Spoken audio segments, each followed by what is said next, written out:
Hi everyone, please subscribe to my channel. Blood Immortal Venerable. See playlist for other chapters and novels. I do not translate the novels.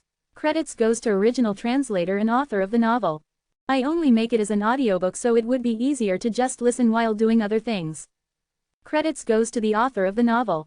I convert stories to audiobook for mental health, for multitasking purpose, for accessibility and time saving. Listening to audiobook is also beneficial for people who have disability. It improves our listening skills and improve our English comprehension, vocabulary and other things. So, thank you for listening. Thank you and thank you very much for your support.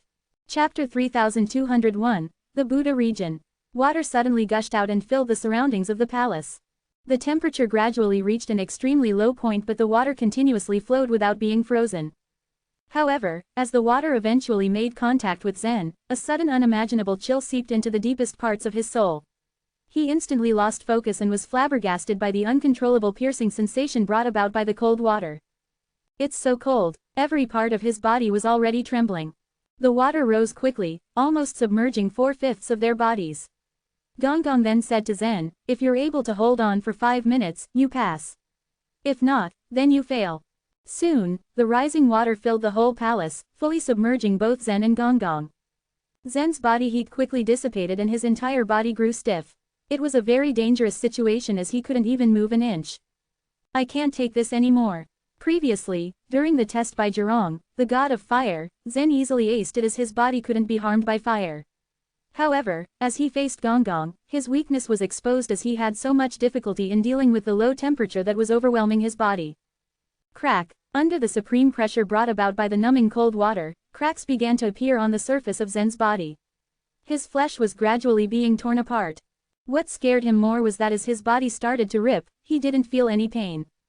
How did all my strength leave my body? Is it because of the very low temperature? Zen thought as his mind went hazier by the minute. When his body started to crack, even the chaotic source spirits couldn't be activated. This was the first time that Zen had experienced being subjected to such a low temperature. "I need heat to restore my strength." He remembered that energy could bring heat into one's body as it swirled inside. In the moment of desperation, Zen madly extracted a lot of divine megatons of force. As the force surged through his body, his stiff bones and muscles gradually recovered. Heat quickly gathered and spread throughout his body. At the same time, Gong was looking at Zen indifferently from a distance. He was quite disappointed with his performance. He should have been smarter than this and done something right away when he came into contact with the cold water. Now it might be too late for him. Zen had been frozen for a while and Gong thought that it might be impossible for him to counter the situation. In the middle of the palace, Zen was standing still like a frozen figure. From the outside, it seemed like he was already finished as he was unable to do anything to get rid of the cold water. However, inside his body, many divine megatons of force was furiously circulating. The faster it moved, the more heat and energy it accumulated. Just when Gong deemed that Zen had miserably failed the test, Zen's fingers suddenly shook. His arms also began to move, followed by his shoulder, torso, and legs. "Oh, this guy." Gong's eyes narrowed as the scene developed in front of him. As Zen gradually recovered and unfroze his stiff body, his movements became more natural. The ice-cold water in the palace began swirling around him. The water rotated frantically as the temperature increased gradually. In a matter of seconds, the once ice-cold water that filled the palace became lukewarm. As Gong became satisfied with Zen's performance, he gently waved his hand. The abundant water quickly rescinded and flowed away until there was none left. What was left was Zen's figure enveloped by a thick mist. It turned out that due to Zen's high body temperature, the cold water nearest to his body vaporized into this mist. Zen slowly stepped out from the mist and said, "Can I leave now?" He was proud of his achievement but still managed to show utmost respect as he bowed to Gong. With a faint smile on his face, Gong didn't say anything but pointed his finger at the door, signaling Zen that he could now leave. This region of stars that Gong was in charge of was called Water Region. It occupied many stars, about the same size as the Fire Region under Zhurong's jurisdiction. The Water Region and Fire Region should be comparable to a super force in the source world. It also means that the strength and status of Gong and Zhurong must be about equal to the Snake Goddess and Eastern Emperor Taiyi's. However, those two have been on the other shore for countless years. I wonder how strong they really are now. Zen was immersed in these thoughts as he flew through the stars. As he continued traversing across the starry sky, he knew he had to pass the tests of 39 heroes. It seems like I don't have a choice but to accept all of their challenges. I'm not actually against it. Actually, it would be such a great honor if I could meet them all in person. It's just that. Zen realized a great problem that was waiting for him. Facing all the heroes generally meant that he would have to face the real snake goddess, Eastern Emperor Tai, Chiyu, and so on. The snake goddess in the source world could be considered as another persona that was created purposely. They were both the snake goddess but were different at the same time. Zen understood the concept but still felt a little strange. Swoosh. As Zen dashed at top speed, the surrounding stars changed in appearance yet again. Bright golden stars began swarming towards him one after another. When he landed, he saw golden Buddha statues all over the place. Each golden Buddha statue had a different shape and appearance. Some were standing while some were lying on the ground. There were myriads of statues in various postures. In fact, wherever one's eyes went on this golden planet, it was still covered by Buddha statues. So this must be the Buddha region. Zen narrowed his eyes as he scanned the entire area that was beaming in golden lights. In his father's universe, Buddhism was inherited and practiced in some portions. However, upon reaching the divine land, there wasn't a single trace of Buddhism. It disappeared from the source world as well. There was actually an explanation regarding that. The civilization of the 77th chaos shouldn't have appeared in this particular round of chaos. Both the snake goddess and Eastern Emperor Tai were seeds that were planted purposely. Likewise, Buddhism might have been spread, but for some reason, it hadn't developed. When Zen had read through the ancient books in the source world, he also found out the origin of Zhurong, the god of fire. He discovered that he belonged to a human force that had fought with the sky-rending rhinoceros before. But since the said force didn't develop, they also disappeared in the source world. Dong! A loud and melodious bell rang out in front of Zen. Immediately after, a ray of golden light bloomed out before Zen as a huge Buddha statue appeared from the blinding lights. His hands took the mudra of teaching. Then he looked at Zen with an amiable gaze. Just when Zen was about to speak, the Buddha suddenly closed his eyes. Suddenly, Zen felt that his chest became unusually heavy. His eyes were also forced to close. Everything turned dark and inaudible. However, for Zen, whose six senses were sealed, did not fall into the darkness. In his innermost being, the golden light bloomed once again. He faced the Buddha with his consciousness.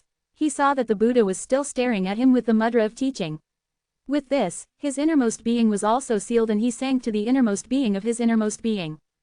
Just as Zen was about to face the Buddha again using the innermost being of his innermost being, the same thing happened that forced him into the third layer of his innermost being. As Zen kept on being sealed repeatedly, he had lost count of which layer of his innermost being he had reached. He only felt that the change of time was extremely slow, and every time that he would open his eyes, he could always see the calm face of the golden Buddha. Chapter 3202, An Easy Test. Once light and dark ceased to replace each other, the sealing finally concluded. Is this to test one's state of mind? Zen asked. The Buddha nodded in affirmation. Yes. Zen tilted his head in curiosity. Am I supposed to break the seal in 5 minutes? The Buddha nodded once again. If that is what you wish. All right then. Zen prepared himself by taking a deep breath before he began to concentrate his mind and energy on the task at hand. He was literally trapped in his own mind and everything was happening in his head, but that did not mean that the world around him was not real. A benefit of his current situation, however, was being able to do whatever he wanted. Mind sword, he called from within him. Break. As Zen's mind shouted his command, long swords suddenly materialized beside him. Crack, crack, crack, crack. His swords, born from his own will, flew out and shattered the Buddha statues that once covered the land. With the statues gone, the world around him began to crumble. Like a huge illusory curtain, Zen's swords had split the world open, tearing it apart in order to reveal another, newer world underneath. The swordsmanship that is used to mainly cultivate the state of mind was inherited from the starry sword region, the Buddha told him in a calm, enlightened voice. Zen raised an eyebrow at the mention of the technique's origin. The starry sword region, he repeated. He then remembered the Oneness Sky Palace and its ruler. Is that region ruled by Eastern Emperor Tai? The one and only, the Buddha confirmed. However, I'm afraid it's going to be too difficult to break the mental prison with just this cultivation method. Though your state of mind is sharp, it is not enough. Zen couldn't help but scoff in amusement. Really, I don't find it difficult to destroy this world though. Boom. As soon as he said that, a loud explosion reverberated all around them as the long swords from before shot out and shattered everything. When the old world fell, another took its place. Boom, boom, boom. It was a constant state of creation and destruction as Zen continued to shatter the 13 worlds that surrounded his mind. At this rate, 5 minutes would be more than enough for him to pass the Buddha's test.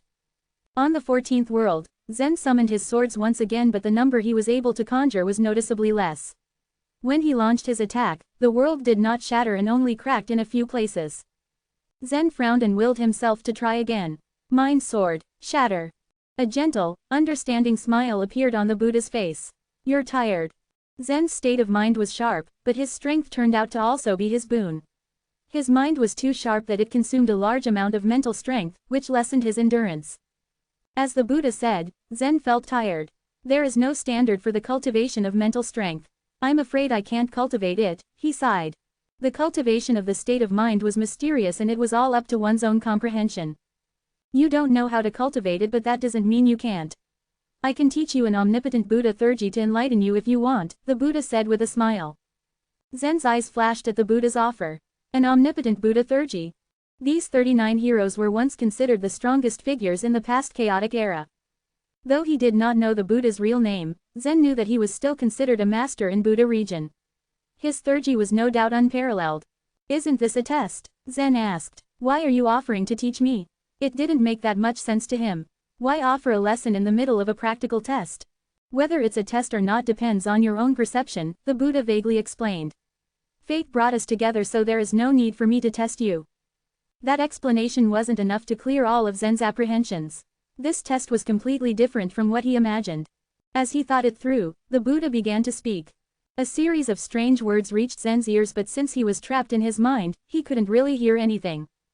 However, even if his ears weren't working, he still felt that soft pressure in his mind.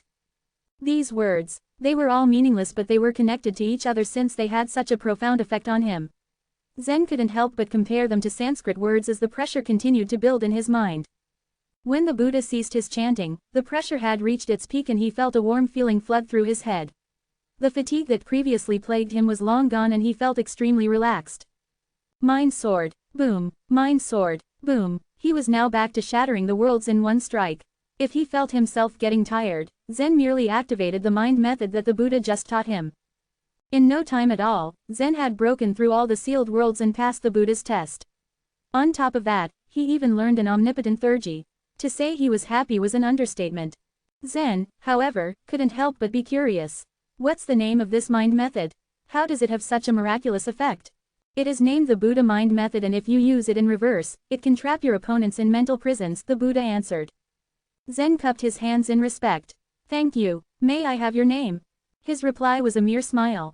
The Buddha calmly pushed him away and put distance between Zen and the Buddha region. Just as Zen was convinced he was never going to find out this master's name, he heard a voice mumble softly in his head. My name is Tathagata. Tathagata. Zen repeated the name to himself, intending to keep it with him as he flew into the void. In the 77th chaotic era, the Buddha region might have very well been a powerful force. To Zen, since the 77th civilization had been dominated by humans, then that must mean it was much better than the current chaotic era. In fact, it was much more complicated than he had first imagined. As Zen flew, he was once again enveloped by new scenery. He found himself a star. Zen landed on it and saw a man with incredibly delicate and graceful features. He was so handsome that he could even be considered more beautiful than most women. Who are you? Zen asked. The handsome man gave him a shining smile. I'm Emperor Charm. Zen's eyes immediately widened. Emperor Charm. The emperor nodded and waved his hand dismissively. You can go. I don't have any test for you. His nonchalance took Zen aback. You don't have any test for me? Wasn't the whole point of being here to let these human heroes test and recognize him? Zen did not immediately do as he said. He merely stood there and stared at the emperor of the Sun Crow race before opening his mouth. Emperor Charm, did all of you have the same goal back then? Emperor Charm tilted his head in curiosity. What goal? Changing the fate of the chaos and realizing the finale way, Zen replied. Emperor Charm let out a charming laugh that sounded like light, chiming bells on a sunny day. Of course we had the same goal. It's a pity that the Emperor Charm in the current round of chaos has chosen the opposite way. The laughter died on Emperor Charm's throat after he heard what Zen just said. The Emperor Charm in the current round of chaos had inherited everything of him: talent, personality, bloodline, and even Thurgies. However, at the end of the day, he remained his own person, and even the real Emperor Charm had no power over him. I see. Emperor Charm waved his hand, summoning a gust of wind that blew Zen away. Chapter 3203, The Past. Many regions of stars enveloped Zen endlessly, where he met each powerhouse of the human race one by one. Among these people were Haotu, Queen of the Earth, in charge of everything that revolved around nature; Hui, who shot the suns with a bow; Tian. Most of these heroes are deities from Chinese mythology and folktales. Though they presented themselves as humans in front of Zen, most of them were not pure human beings. For example, Emperor Charm had demonic blood going through his veins because he was a sun crow in nature. There was also the snake goddess, who was half human and half snake, while Wukong was actually a monkey with extraordinary combat effectiveness.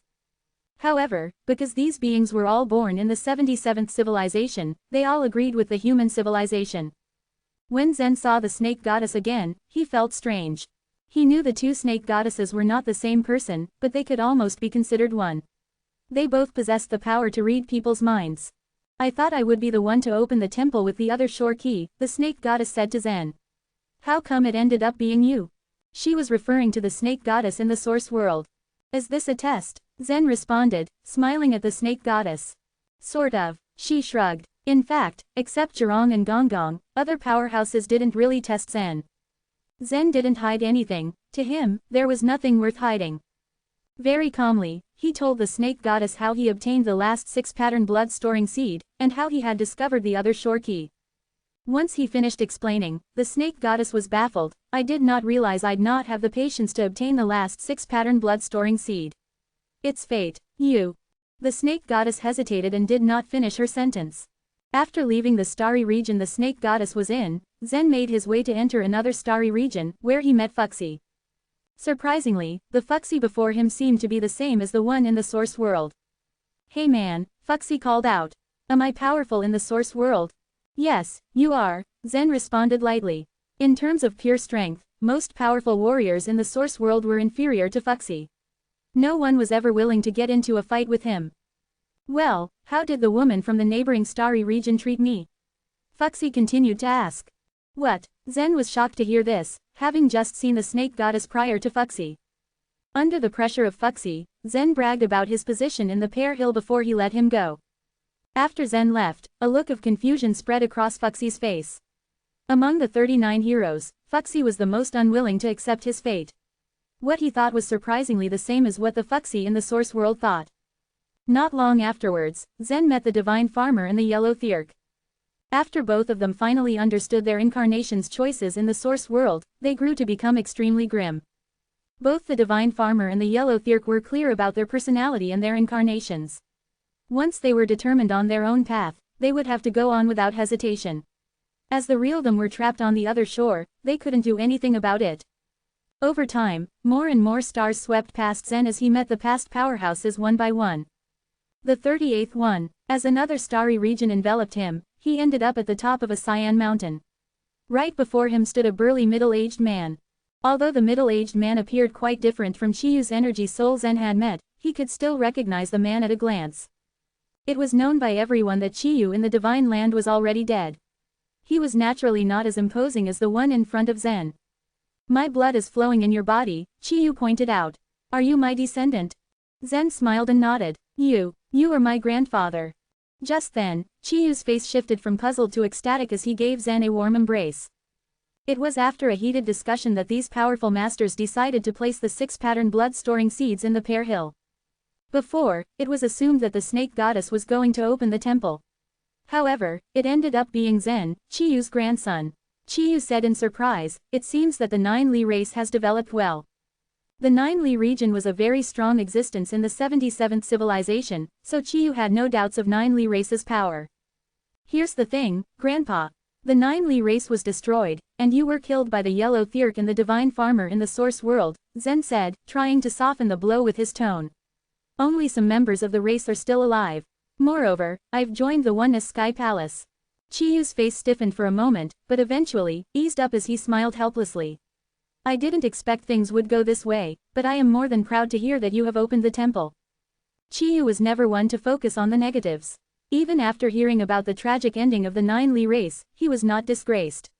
He asked Zen about many things. Among all the stars he visited, Zen remained with Chiyu the longest. He made sure to tell Chiyu what he had experienced in detail. Chiyu never would have guessed that this was the situation in the source world.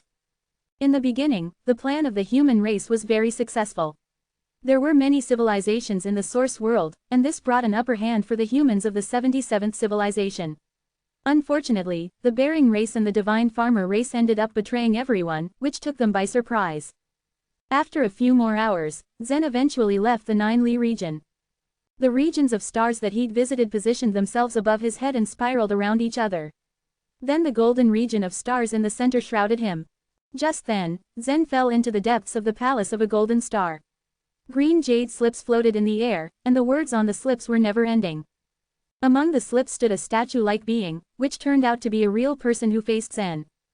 "Young man, you can sit down," the man said, gesturing towards the chair right in front of Zen. "Thank you, sir," Zen said, following the man's instruction. It was only then that he'd realized this person was the most important figure among the 39 heroes. The man smiled at Zen, positioned a few jade slips before him, and asked, "You are a human, aren't you? Are you interested in the history of the human race? You mean the human race in the 77th chaos?" Zen shot back with a question. "Yes," the man nodded. "All about the 77th civilization." Zen had no idea this was what he was getting into. "Yes, I am more than interested." Hearing this, the man gently knocked on the jade slips that were resting on the table, and green threads suddenly floated out of them. These threads attached themselves to Zen's temples, flashing the entire history of the human race into his mind. It seemed that even back then, the human race already had many disputes and conflicts. Overall, even in the early stages, the 77th chaos had gone through 3 massive tribulations: the battle of ancestral sorcerers, the battle for becoming gods, and the battle of Taoism and Buddhism. It seemed that every tribulation caused much destruction, and Zen couldn't help but flinch at the sight of these. Chapter 3204, The Book. In the 77th civilization, there were 3 major sects above the many regions of stars. They were the Human Sect, the Interception Sect, and the Enlightenment Sect. The person in front of Zen now was the leader of the Enlightenment Sect, the Primeval Lord of Heaven. "I have a general understanding of the history of the human race, sir," Zen offered. The Primeval Lord of Heaven nodded. "Do you know why we sowed human seeds in this round of chaos?" Zen lowered his head, thinking for a moment. "It is said that this round of chaos is the last chance to complete the finale way," he replied. The Primeval Lord of Heaven nodded once again. "Right, you know enough. The human race already failed once. We had to retreat to the other shore after the failure, but we have never feared anyone. The human race was born in the 77th civilization.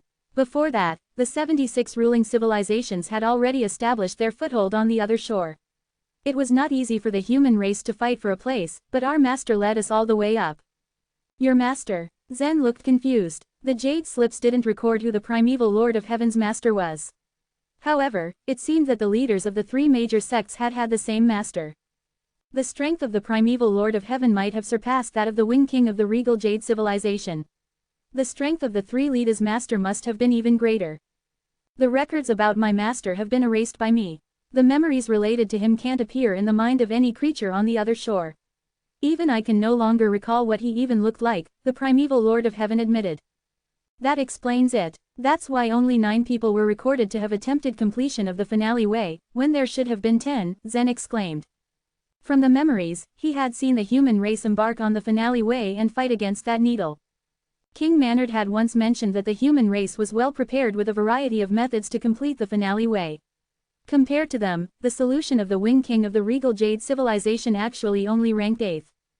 He had said that there had been 10 methods carried out by 10 people, but from the memories presented by the Primeval Lord of Heaven, Zen had only seen 9. Zen initially thought that King Maynard must have been mistaken, but it turned out he was right. A memory had just been hidden. The Primeval Lord of Heaven was an intelligent man. He keenly caught the implication of Zen's words. "You know there really were 10 people. How?" Zen cleared his throat awkwardly. After hesitating for a moment, Zen decided to tell the truth. "I've heard from someone else that 10 people were appointed to complete the finale way. The one who came the closest to doing it was known as the human ancestor. It's said that the other shore tokens he used were the Heart of Limit and the Overdraft Stone. Every single word King Manard had said at that time was committed to Zen's memory, although he had never seen these aforementioned other shore tokens. Who did you hear this from? The primeval Lord of Heaven asked. King Manard had entrusted Zen to look for the human race on the other shore. In a way, Zen had found them. There was no need to hide anything. He is also a member of the 77th civilization, but he is not on the other shore, Zen said truthfully. The primeval Lord of Heaven was completely taken aback by this. What? That's impossible. The disbelief showed clearly on his face. As a member of the 77th civilization, he naturally knew of the fate of the human race then. And what he knew was that the humans of the 77th civilization who had not entered the other shore had died and had become a part of the chaos. Most of those who entered the other shore, excluding the top masters, were also now dead or injured. They hid whatever was left of their waning existence in stage 33. Humans like Zen were the fruit of seeds the primeval Lord of Heaven and the two other leaders quietly planted. Thus, no other human was known to exist outside these three groups. Seeing the primeval Lord of Heaven's shocked expression, Zen couldn't help but smile. It was an unexpected sight on a person he deeply admired. No, he really does come from the 77th civilization, sir. He was only able to avoid the destruction of the chaos by accident. By accident? How? The primeval Lord of Heaven pressed, truly amazed. The Son of Truth of the 77th Chaos had exiled him into a unique space, said Zen. The primeval Lord of Heaven nodded as realization dawned on him. That unique space is called the Land of Ashes. The Son of Truth you are talking about must have been a red cloud beast, which was in opposition to the human race at the time. They had exiled many people, including my son. But the Land of Ashes is emptied every once in a while, and everything in it is purged, so how could anyone survive that? The primeval Lord of Heaven's exiled son had disappeared in such a purge, so they were never able to reunite on the other shore. That's what I heard, too. He not only avoided it but actually caused such purges to cease. Since the 77th civilization, everything that is thrown into that space has been preserved. He even calls the shots there now, Zen replied. The primeval Lord of Heaven smiled through his astonishment. If he was exiled by the Red Cloud Beast, he must have been someone of note. May I know his name? He goes by King Manard, Zen replied. King Manard? The primeval Lord of Heaven was puzzled. He prided himself for his retentive memory. But he remembered no such person. Zen nodded at the confused look on the primeval Lord of Heaven's face. When I was reading your memories, I did note that King Manard was not there. But I encountered him when I was exiled to the Land of Ashes myself. It was he who asked me to look for you.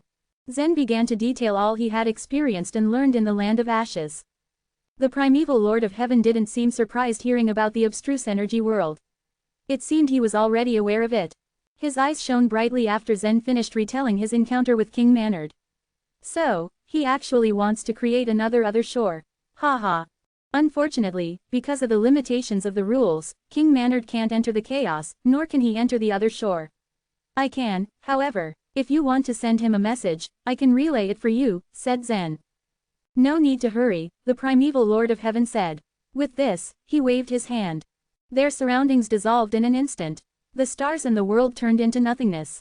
Zen was left feeling like he was just awakening from a dream. He was back in the center of the temple hall. Elvenia and the human woman were nowhere to be found. Young man, come here, called a voice from the statue in the center. It was the statue of the primeval Lord of Heaven, whom Zen had just met in the illusion. He began to realize the other statues around him must be sentient as well. Zen walked up to the statue of the primeval Lord of Heaven, the hand of which now held up a book. Chapter 3205, How many do you have? Upon entry to the Creation Myth Temple, the Moonfire slaves wanted to grab the book. However, that plan was cut short when the primeval Lord of Heaven killed the Moonfire slaves with a single finger. Of course, Zen knew that the book was probably one of a kind. You seem to have cultivated several truths of godly ways, right? The primeval Lord of Heaven asked. Yes, there are 3 truths of godly ways in total, Zen answered with a nod. In reality, he had cultivated 5 truths of godly ways. The only thing was that the truth of 3 energy construction and his physical body's truth of godly way could not carry the other shore tokens. Now, he had already guessed that the primeval Lord of Heaven intended to ask him to fuse with that book. This book is the civilization artifact of our human race. You can fuse with it by means of the truth of cultivation nature, the primeval Lord of Heaven stated. Well, at that moment, Zen began to hesitate. I'm afraid it's not appropriate. Why, do you know the meaning of the civilization artifact? The primeval Lord of Heaven questioned with a smile. Not many races could leave civilization artifacts behind on the other shore. That was why the primeval Lord of Heaven thought that Zen didn't know the meaning of the civilization artifact. I know, Zen answered. Aside from being an authoritative figure, the primeval Lord of Heaven also had a vast knowledge and abundant experience. Thus, his understanding of the other shore and the chaos should be far better than that of the regal jade spirit and no. 9527. Not to mention the function of the human race's civilization artifact, it would already be a good thing for him if he could have the primeval Lord of Heaven's guidance. Then why is it not appropriate? The primeval Lord of Heaven asked curiously. Because my truth of cultivation nature has already carried another civilization artifact, Zen replied. After the primeval Lord of Heaven heard those words, the eyebrows of his lifelike statue slightly shot up. Truth be told, the test of the creation myth temple wasn't very strict because only one other shore key was given out, and there was only one chance to choose a suitable person. Therefore, many of the powerful warriors in the civilization met with Zen. Most of them followed the same rule to do so, and some of them even took the opportunity to teach him a theurgy. It could also be said that they subconsciously did not take Zen's strength seriously. After all, the human civilization in the past was a civilization where talents were born for generations. In the following rounds of chaos, however, it was almost impossible to produce a talent like them. Yet, here was Zen, who had surprised the primeval Lord of Heaven once again with his answer. Whatever civilization that could hide on the other shore must be a strong ruling one, but even so, it was difficult for a ruling civilization to reach the higher stages. Still, a civilization that could make a civilization artifact was already considered extremely powerful. All in all, was such a civilization really willing to choose this young man from the human race? Which civilization does the civilization artifact belong to? The primeval Lord of Heaven asked again. The regal jade civilization, replied Zen. Once again, Zen's answer took the primeval Lord of Heaven aback. It was true that when the regal jade civilization was at its peak, it was one of the 10 great civilizations. It is a great opportunity for you to obtain a civilization artifact, the primeval Lord of Heaven said with a nod. Fortunately, the civilization artifact is rather complicated, and there usually are more than one truth of godly way that it can match with. If you have cultivated the truth of goodwill and malice, you can use it to bear this civilization artifact too. A red flush rose on Zen's flustered face. He simply said, well, my truth of goodwill and malice also carries a civilization artifact. The civilization artifact of the heavenly obsession civilization still released tasks every day and night. Since Zen had been quite busy recently, he had not paid attention to it. But when necessary, it was completely fine to extract several thousand divine megatons of force from it. The corners of the primeval Lord of Heaven's eyes slightly twitched in shock when he heard Zen's words. To fuse with one civilization artifact was already a great blessing for anyone.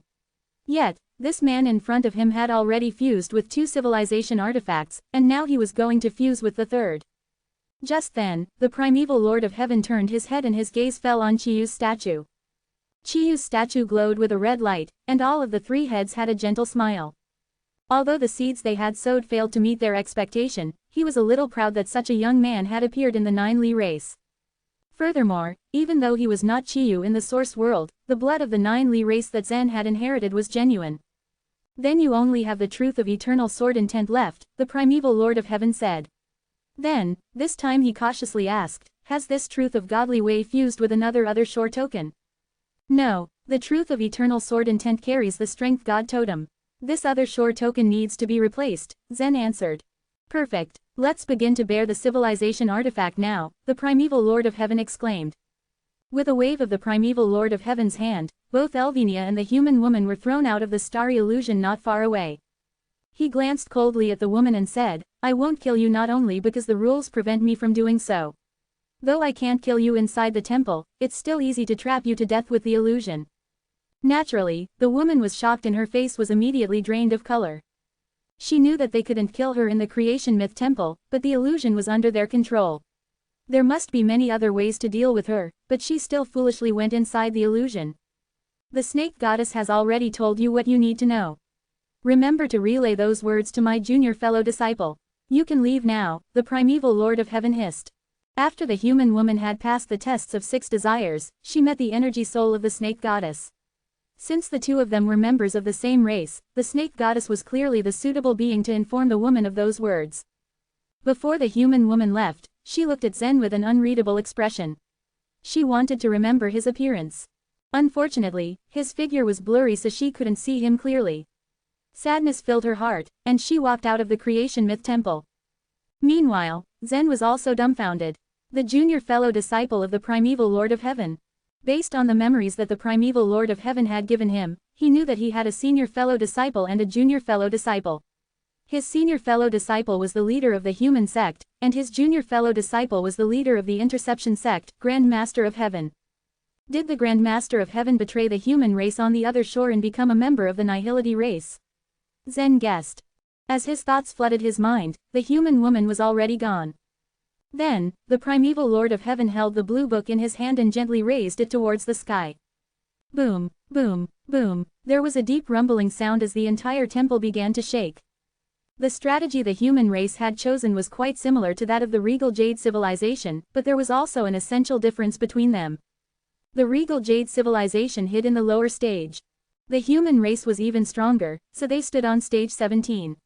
In fact, those large races still didn't have an effective way to deal with the temple of the human race. On the other hand, Elvinia felt quite tense when she saw what happened around her. Her lips quivered nervously as she walked towards Zen. She had passed the tests of 6 desires as well, and also saw Emperor Charm afterwards. He was the man who shared the same bloodline as her. As always, his handsome face was pleasant and enchanting. Even though Elvinia had the bloodline of the Sun Crow race, she resented and loathed them very much. Chapter 3206, Leaving. Fortunately for Emperor Charm, he had already heard some news from Zen and guessed the reason for Elvinia's disgust towards them. Therefore, he asked her who she would like to see. Among the 39 statues, the only person that Elvinia was willing to see was the statue of his father, Eastern Emperor Tai. In turn, Emperor Charm transferred her to the Starry Sword region, where she had met her father. After that, Eastern Emperor Tai had even taught her a theurgy of swordsmanship before she left. But after she had departed from the starry illusion, she was still in a trance. This, Eastern Emperor Tai, had a better understanding of swordsmanship than her father. She didn't know if he knew about it, so she was determined to tell him about it when she could leave the other shore this time. Thud, thud, thud. Meanwhile, the temple continued to rumble, and everything inside it began to peel off and crack. Bang! A stone pillar in the corner of the hall exploded, but a space floated within it. Inside the space were towns and mountains, as if it had formed a world of its own. In addition, there were also people from the 77th civilization.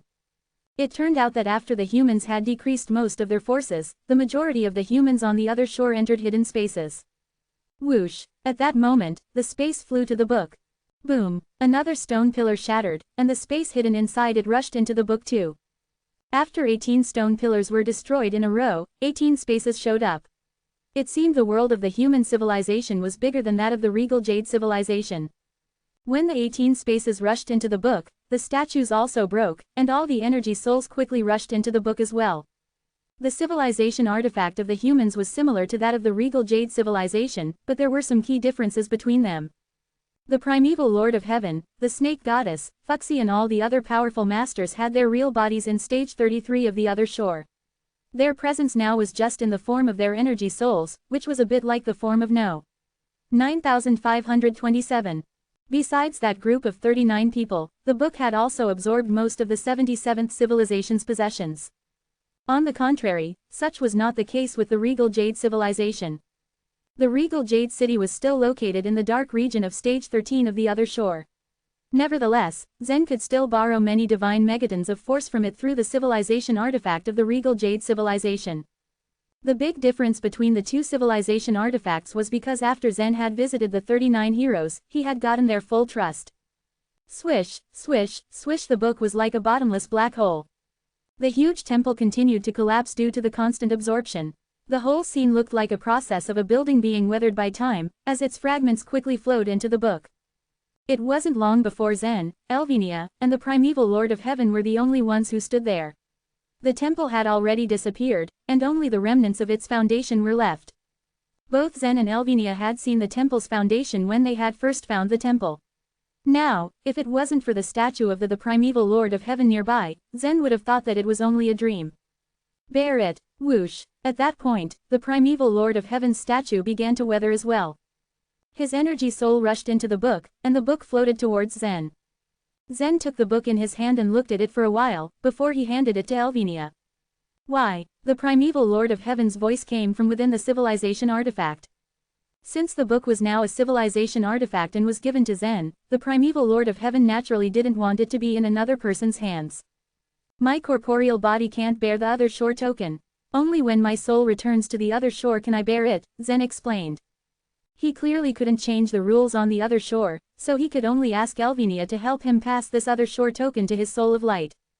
After Elvinia put the book into the Sumeru space, they turned to leave the area. Compared to entering the creation myth temple, leaving it was much easier. Once Zen and Elvinia were gone, the three circular areas turned into a gobi, a grassland, and a desert. In any case, Zen had no intention of staying in stage 17 of the other shore. When everything was done, he and Elvinia went north along the junction of the desert and the grassland. However, not long after they went a certain distance, Zen saw a few fist-sized caves not far away. Those caves glowed with bean-sized lights. They were none other than the extremity mice, which were ordered about by the Nihility race.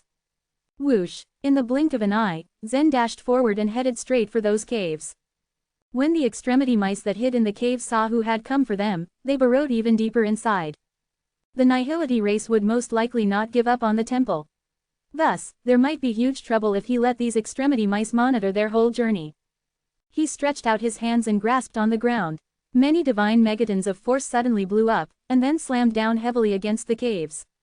Smash! All the caves below the area collapsed under the immense pressure, so these extremity mice naturally had a hard time escaping. The caves these extremity mice had dug were very complicated. If Zen relied on his strength alone, it would be nearly impossible for him to clear all of them up. But once the caves in this area were sealed, he spread out his thunder wings, took Elvinia in his arms, and leapt up high in the air. Finally, they flew west in the direction of the grassland, then moved towards the north. On the other hand, the human woman dragged her snake tail and traveled towards the northeast. Under the guidance of the extremity mice, she entered a cave which was more than a shoulder wide. At the bottom of the underground caves was the headquarters of the extremity mice. Although the extremity mice were intelligent creatures, it was hard to find anything pleasant in their living environment. Their place reeked of some strange and pungent smells that made her want to vomit. After they passed through the underground caves for several thousand feet, the path in front of them eventually widened. Something appeared in front of her. It was a shiny golden snake. The Nihility race had originally placed the golden snake there.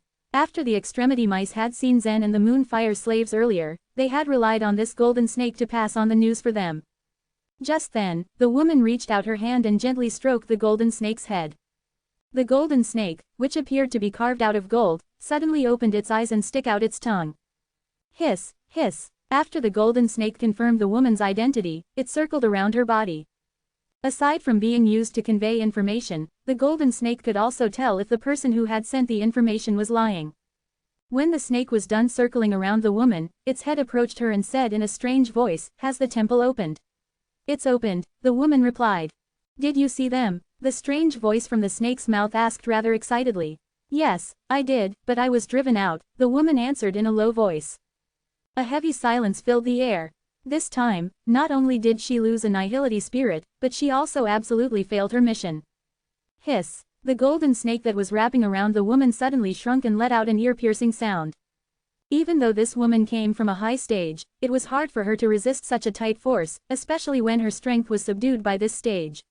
At that moment, her body emitted several cracking sounds. Of course, the sound came from her bones that broke inside her body. Chapter 3207, Carrying the Book. The woman's face was contorted in agony. Still, she made no sound. This was a punishment she was willing to bear. There were surely more severe punishments waiting for her in the higher stage. The golden snake tightened its grip on her. "You don't have to return for the time being." "Why?" the woman had to ask, through the pain. She had been convinced the golden snake would ask her to get that civilization artifact back. Not that she could. She would be facing the two strongest fighters in stage 17 whom she was no match for. That man must have already gotten the civilization artifact. How could she snatch it from him? Go to the lower stages and find a human called the Evil God. He is a soul of light, the golden snake said. The woman gritted her teeth at this. Her strength diminished with every lower stage she would cross. It was a slow torture. The pain she felt now would only be heightened in the lower stages. Every fiber of her being screamed in refusal, but she knew she had no choice. What do you need a soul of light for? She had nothing but scorn for her fellow humans in the source world. In her eyes, they were just failed clones of the 77th civilization. Lead him into the chilling bone land, the golden snake instructed. What? The woman was taken aback. Every civilization and every large race had secrets hidden on the other shore. The element spirit race, the nihility race, and even the human race all had their secrets. The chilling bone land was one of those. A soul of light in the chilling bone land? The woman asked, hesitantly. Even she was not qualified to cultivate in the chilling bone land. How would some unknown human be able to enter it so easily? Do as I said, find him as soon as possible. Failure is not an option. Otherwise, you know what awaits you. The woman's blood froze at the golden snake's threat. With those words, the golden light in the snake's eyes dimmed. It loosened its grip on the woman's body. Finally able to catch her breath, the woman frowned as she mulled over the latest orders given to her. She took one last look at the extremity mice around before entering another small cave. Meanwhile, somewhere in the Midlands of Stage 17, Zen hid Elvinia's physical body for safety before they retreated from the other shore. Instead of walking out of the cultivation room, he began to fuse with the other shore token.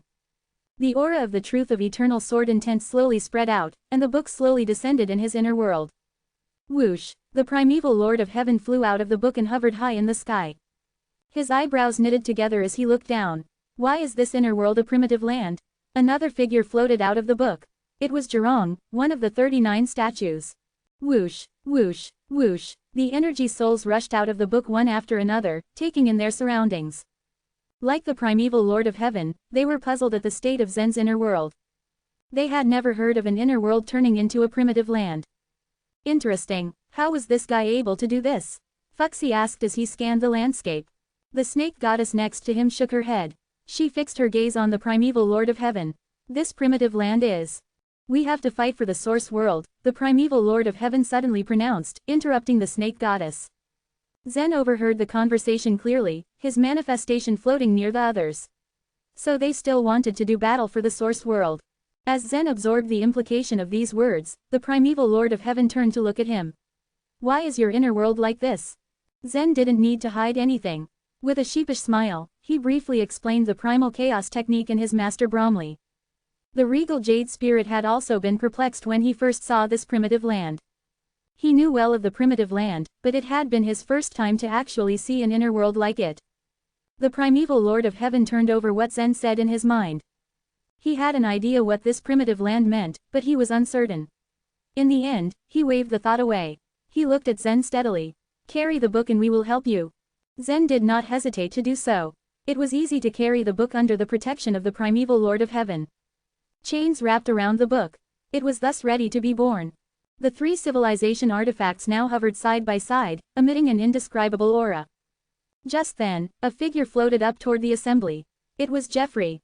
Jeffrey greeted his father with a smile before continuing toward the artifact of the Heavenly Obsession civilization.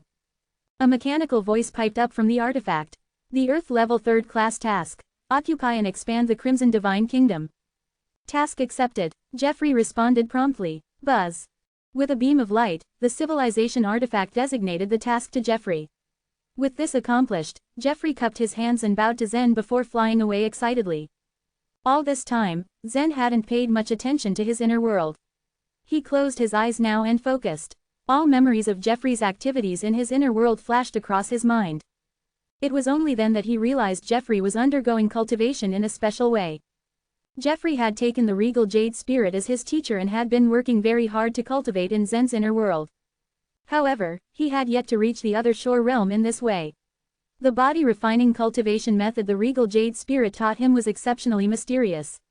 The warriors below the consummation of true God realm might be no match for him, but he was still much weaker than the powerful warriors at the other shore realm. Jeffrey had chanced upon the cubic object floating in the sky one day, and discovered that it had been issuing tasks non-stop. Some of the tasks sounded inconceivable, far beyond what Jeffrey could do. Some tasks, however, were simple and could be completed in the inner world. Jeffrey had accepted one of the tasks and completed it. To his amazement, the cubic object actually improved the power of his physical body as a reward. Jeffrey took advantage of this easy method to improve. All this time, he had been receiving the tasks released by the civilization artifact almost every day and night.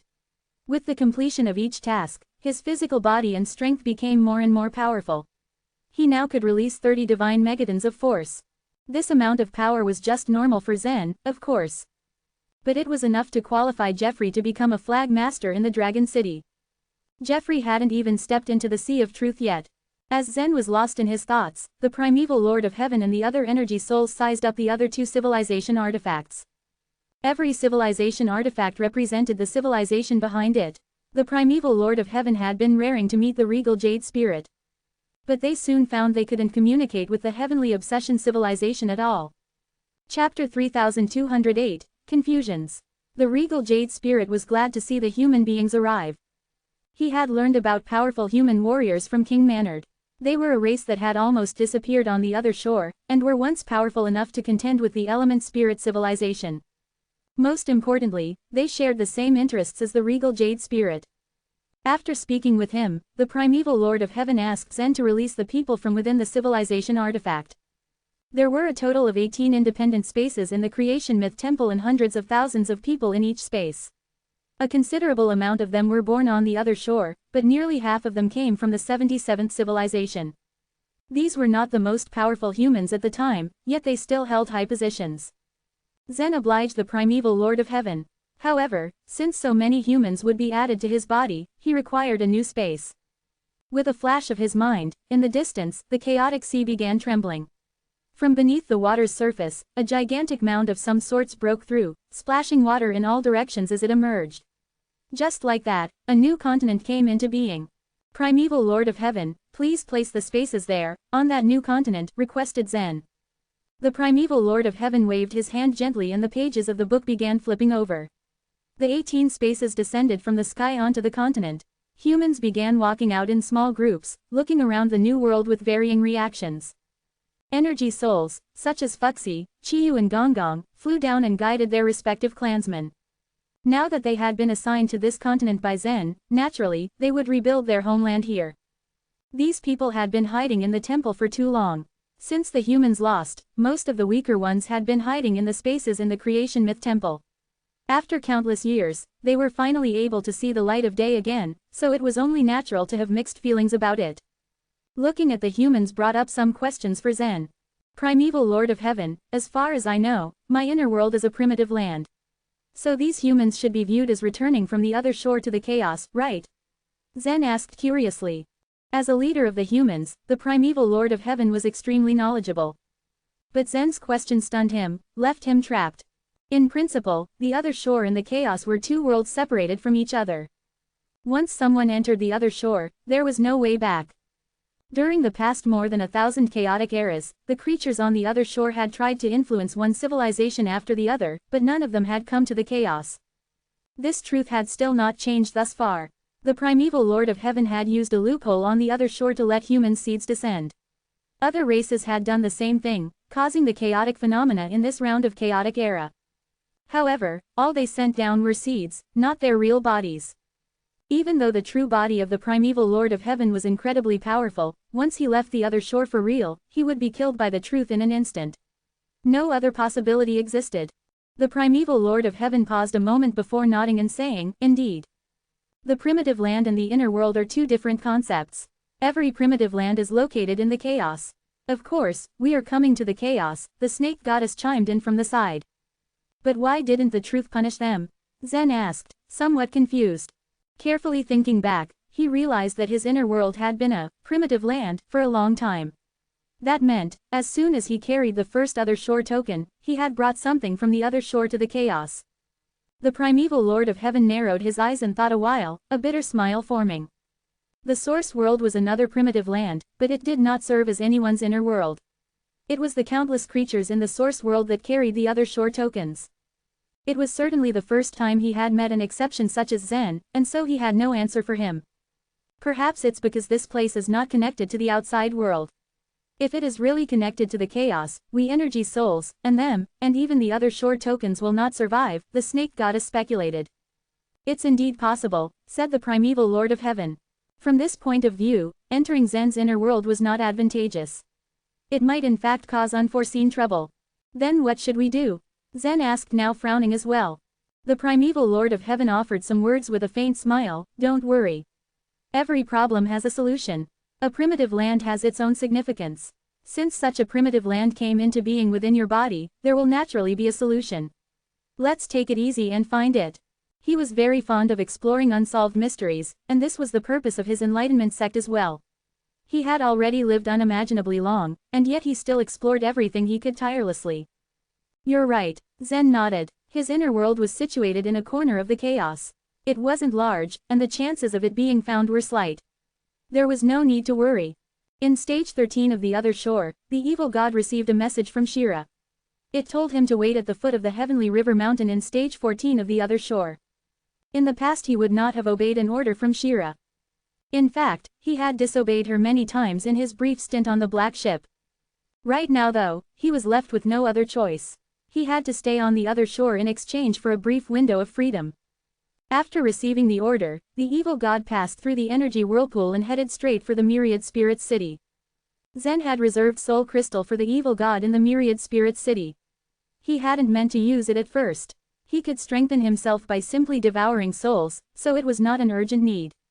Besides, he did not want to owe Zen a favor. But if he left on his own without receiving the Soul Crystal, he feared that Zen would be suspicious. As Zen's inner world generating avatar, any of his mistakes would destroy him. The evil god absorbed the Soul Crystal and left the Myriad Spirits City. Exploring stage 14 of the other shore was common for a soul of light and so drew no suspicion. He arrived at the foot of the heavenly river mountain and waited there patiently. He had always been very confident, but this time he wasn't sure if he could escape Zen's control. Rumble. He had been waiting a while when he heard furious rumblings of beasts' hooves thundering from the mountain, as if thousands of horses ran wild. He raised his head to see a group of unicorns galloping down the mountain road not far away. His soul was powerful to be sure, but it was still difficult for him to face the fierce beasts on the other shore head-on. Escape was the only thought on his mind. Just as he was about to take a step forward, he felt as if his feet were nailed to the ground and he was unable to move. Illusion-breaking rune. Recognizing something was wrong, the evil god immediately chanted the illusion-breaking rune in an attempt to leave the other shore. But just as he opened his mouth, a green thread wrapped around his soul of light. That was an exceptionally thin soul-binding thread. Chapter 3209, Fake Memories. Boom, boom, boom. Hundreds of unicorns rushed towards the evil god. If he were to be trapped underneath their stomping hooves, he would surely die. Illusion-breaking rune. Signaled by his loud chant, his soul of light flashed brightly and tried to escape from the other shore. However, the green thread firmly bound his soul of light to the other shore. As powerful as the evil god was, he couldn't break the thread's hold. Once the evil god saw the herd of unicorns draw closer with each gallop, various thoughts raced through his mind. Amid his despair, something unexpected happened. The herd rushed towards either side of the evil god to avoid trampling him. It was almost as if they were frightened by something. The evil god stared dumbfounded at the scene playing out before him. He had no idea what was happening. The souls wandering on the other shore are too fragile. Ha ha. A scornful voice mocked. A woman suddenly appeared not too far away from him, half of her body wrapped within a red ball. Who are you? The evil god asked, his voice severe. He had always gone on a rampage on the other shore. Apart from showing restraint on stage 11, he portrayed even more aggressive than Zen. But the woman in front of him gave him the feeling that she was probably the most threatening person he had met here. Who am I? You don't have to know, she replied coldly. As soon as she finished speaking, a powerful aura burst out of the evil god's soul of light. The aura held a force that brought about an intent to kill, like a sword that eagerly waited to slash and slaughter. This aura would be enough to easily injure any opponent with an ordinary soul of light. This woman before him, on the other hand, was anything but ordinary. He made sure not to make a fool out of himself and proceeded with every interaction with her cautiously. He decided that he couldn't afford to provoke an opponent he knew nothing about and risk too much. The aura burst for a split second before dissipating as if it had never existed. This left the mysterious woman shocked. No ordinary person would have enough power to burst out such a killing intent. All who were qualified to enter the Chilling Bone Land possessed exceptional talents. This man had the power that qualified him to enter the chilling bone land with the mere form of soul of light. Perhaps he had immeasurable value, the woman thought. Remembering her leader's words, she sighed inwardly and finally replied, "You may call me Sienna. I've been ordered to escort you to the chilling bone land." Chilling bone land? What is that? Will it help me get rid of my position as the inner world generating avatar of another person? He asked her all at once. As long as he was Zen's inner world generating avatar, he wouldn't be able to live peacefully. If the place the woman mentioned was only about lucky chances to improve his strength or locations to hidden treasures, he could search for them on his own. What mattered more to him was an opportunity to escape the control of Zen. Inner world generating avatar. After Sienna heard this, realization dawned on her. No wonder the leader asked her to take him to the chilling bone land. Getting rid of the role of an inner world generating avatar would be difficult, but certainly not impossible in the chilling bone land. Utilizing the chilling bone land to solve the evil god's problem would be feasible, but this would still be simply making a mountain out of a molehill. Will going there help me or not? He asked as he stared at Sienna. He sensed hope in the expression she portrayed. Yes, it will help you, she nodded in assurance. The evil god placed his defensive guard down. He even gave the woman a respectful bow before excitedly pleading, "If you'd be so kind as to lead me there, I'd be very grateful."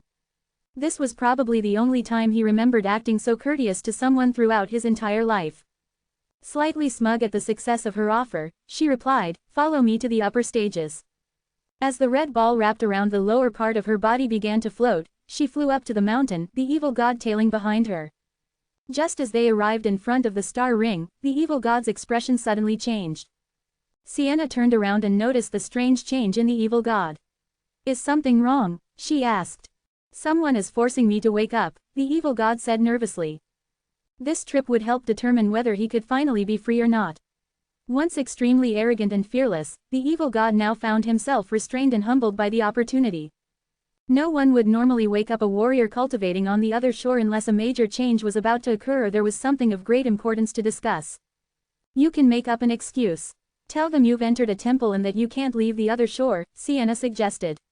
Although she appeared to be compassionate, the truth was she just wanted to put aside her prejudice and get this task over with as soon as possible. "That excuse won't be good enough." The evil god shook his head.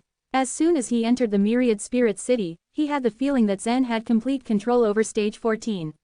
Thus, such a lie would soon be exposed. "Then what do you want?" Sienna asked impatiently. Although Zen couldn't perceive what the evil god was doing on the other shore, he could still know it by reading his memories. "Do you have any methods to change one's memories?" the evil god asked. He possessed the ability to wipe out memories, as well. But there was one problem. Erasing memories would leave an obvious void within the inner world generating avatar's memories. This would likely cause Zen to be more suspicious. Sienna shot the evil god an impatient look. Reluctantly, she stuffed one of her arms into the red ball and pulled out what appeared to be a mini dipper. "This," she continued, "is the kaleidoscopic golden dipper. Whoever wields it has the power to create their own world within it, one that you can enter and change according to your will." The evil god's eyes flashed open as wide as saucers. Without hesitation, he leapt into the kaleidoscopic golden dipper. Then he began to build various memories in his mind, him exploring stage 13, him crossing the energy vortex, him exploring a temple on stage 14, and more. At the same time, he erased his real memories of the journey on the other shore to deceive Zen. He was worried that it was Zen who was trying to force him awake. But he was wrong. At the time, the blaring of horns echoed throughout the entire land of Sword Grief and in turn activated the array in front of each cultivation room. Once activated, they woke up the people that resided within each secret cultivation room. The disciples who were cultivating in seclusion or just roaming the other shore were all awakened.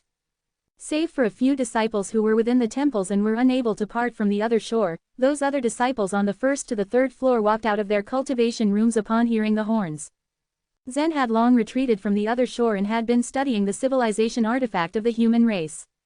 At the sound of the blaring horns, he raised his eyebrows and then proceeded to open the door to his cultivation room. He witnessed many of the second-floor disciples gathering in the corridor with worried faces. "What happened? Are they gathering all the people in the land of Sword Grief?" "I'm afraid it's not that simple. The land of Sword Grief's disciples were powerful forces in the Oneness Sky Palace. This meant that they could enjoy a quite relaxed environment for cultivation here. As long as they could finish the challenge at the beginning of the month, they were free to come and go whenever they pleased. So to see them all gathered in one place was an unusual sight. In the cultivation rooms on the third floor, the doors were opened. There were only a dozen disciples on the third floor. Even outside the Oneness Sky Palace, these people were fully capable of fighting and defending themselves. Even they appeared concerned upon hearing the horns. Click. To the far right of the third floor, the door to the number 1 cultivation room opened. A woman donning a plain robe walked out. Chapter 3210, The Guts to Challenge. As soon as the woman got out of her room, every disciple on the third floor turned their heads and focused their eyes on her. It was like a royalty suddenly appeared and graced them with her presence. There were a total of 13 disciples on the third floor, 12 of whom were all men. She was the only woman, and she was regarded as the top disciple. Her attainments in martial arts surpassed each of the male disciples with a large margin. It was said that she was a 1 in a million talent that no one in the past had ever surpassed, nor would anyone in the future. Her name was Libby, the number 1 disciple of the land of sword grief.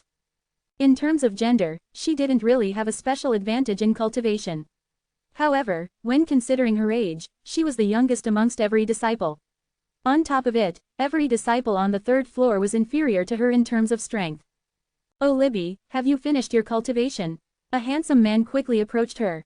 He was Gabriel Liu, the eldest son of the Bright Mountains leader, and he ranked 7th among the disciples on the third floor. "Where have you gone during your long secluded cultivation? I've been waiting for you in the Soul City but you never showed up," another man with a long hair asked as he tried to get her attention. This person was Ahern Ming, the son of the Ivory Mountains leader. As soon as they saw Libby, these men flocked and circled her just to see her gallant face. "I didn't go to the other shore during my cultivation," Libby answered perfunctorily in a cold tone.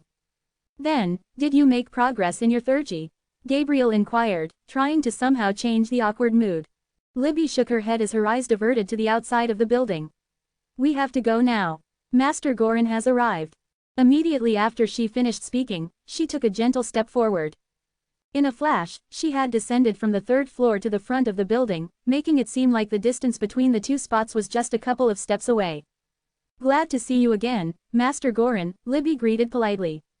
"I'm happy to see you too, Libby," Gorin replied with a broad smile across his face. Libby was actually recommended by Gorin to the Oneness Sky Palace, and since then, they considered her as a gift from heaven. It wouldn't take much of her time to reach an equivalent status to that of Gorin. But with all her achievements, she had always treated Gorin with the same utmost respect and politeness as in the older times. As they continued in talking, the rest of the disciples from the third floor also jumped down from the windows and landed to where Libby and Gorin were. They approached Gorin and greeted him while bowing down respectfully. Soon after, the disciples from the second floor also came down. Zen, who was among them, didn't exactly know what was happening, and just decided to follow his fellow disciples. As he saw who the reason for the commotion was, he hurriedly walked towards Gorin with cupped hands and greeted him. "It's been a while, Master Gorin." "Zen, I've heard that you already obtained first place among all disciples on the second floor now. That's incredible progress. You never failed to surprise me." Gorin didn't hold back on his praises. As Oneness governors, Gorin and Athamar were tasked with a significant mission of searching for bright human talents. The Swordlight Palace, which was founded by Athamar, had already recommended a large number of talents to the Oneness Sky Palace.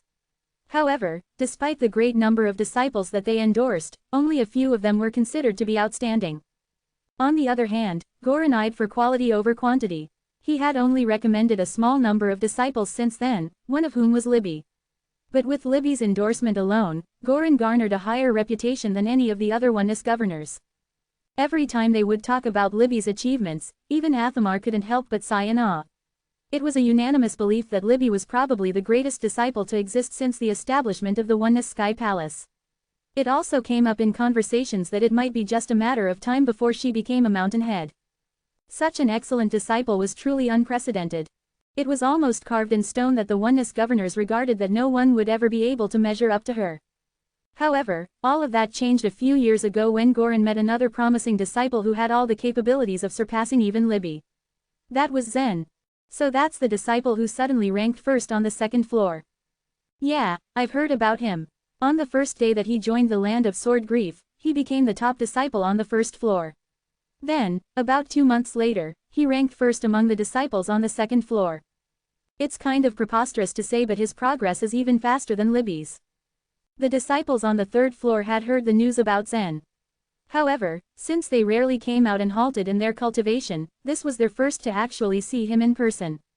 In Libby's case, she was even more isolated from the outside world due to her long-term closed-door cultivation. Thus, it was her first time to even hear the name of Zen Luo. For all those who were familiar with the overall prowess and capabilities of the disciples in there, it would be an otherworldly feat to reach the top of the first floor in a day and especially reach the top of the second floor in just 2 months. No one would be able to deny that Zen's current progressing speed far surpassed that of Libby. With this thought in mind, Libby turned her head and took a glance at Zen. Zen, who was standing some meters away from her, politely nodded in reply as he noticed Libby's gaze directed at him. He had essentially heard of Libby's name several times already on the arena, but he had no idea what kind of person she was or what she even looked like. That was why when he saw that she was actually a petite woman, he wasn't able to hide the hints of surprise in his eyes. "Are you one of those disciples who have just returned from the chaotic source world?" Libby asked with a straight face. She believed that Zen was definitely not a newcomer who had just reached the chaotic source realm, but someone who had joined the land of Swordgrief by chance. Otherwise, it would be impossible for him to achieve such a degree of improvement in a very short time. "Yes, he is one of them," someone butted in before Zen could answer the question. Upon hearing the unexpected answer, Libby's eyes flashed with a sullen look. Libby was not born from a great family, but ever since she joined the land of Swordgrief, she had always been treated like royalty. Moreover, even the descendants of the Mountainheads weren't given the same treatment that they were giving her. However, this new disciple had managed to break her record in a manner that didn't even make it a close competition. Realizing all of this, she naturally felt displeased. As an arrogant genius, she believed that even with all Zen's accomplishments, he wouldn't have the guts to challenge her. She provokingly asked, "The beginning of another month is coming soon. So are you going to challenge me?" Neither Libby nor any of the other disciples on the third floor thought that Zen would even dare to do so. It was not like he would be just facing a bunch of slightly powerful Roccos on the third floor. Although Zen managed to easily defeat Rocco, who was supposedly the top disciple on the second floor before he came, the gap between the second and third floor disciples was extremely huge. It was the primary reason why Rocco was still held back on the second floor for so long. Then, unexpectedly, they heard a response in a nonchalant tone, "Yes, that's exactly what I want to do. Hope you don't mind." It hadn't been long after Zen merged with the civilization artifact of the human race.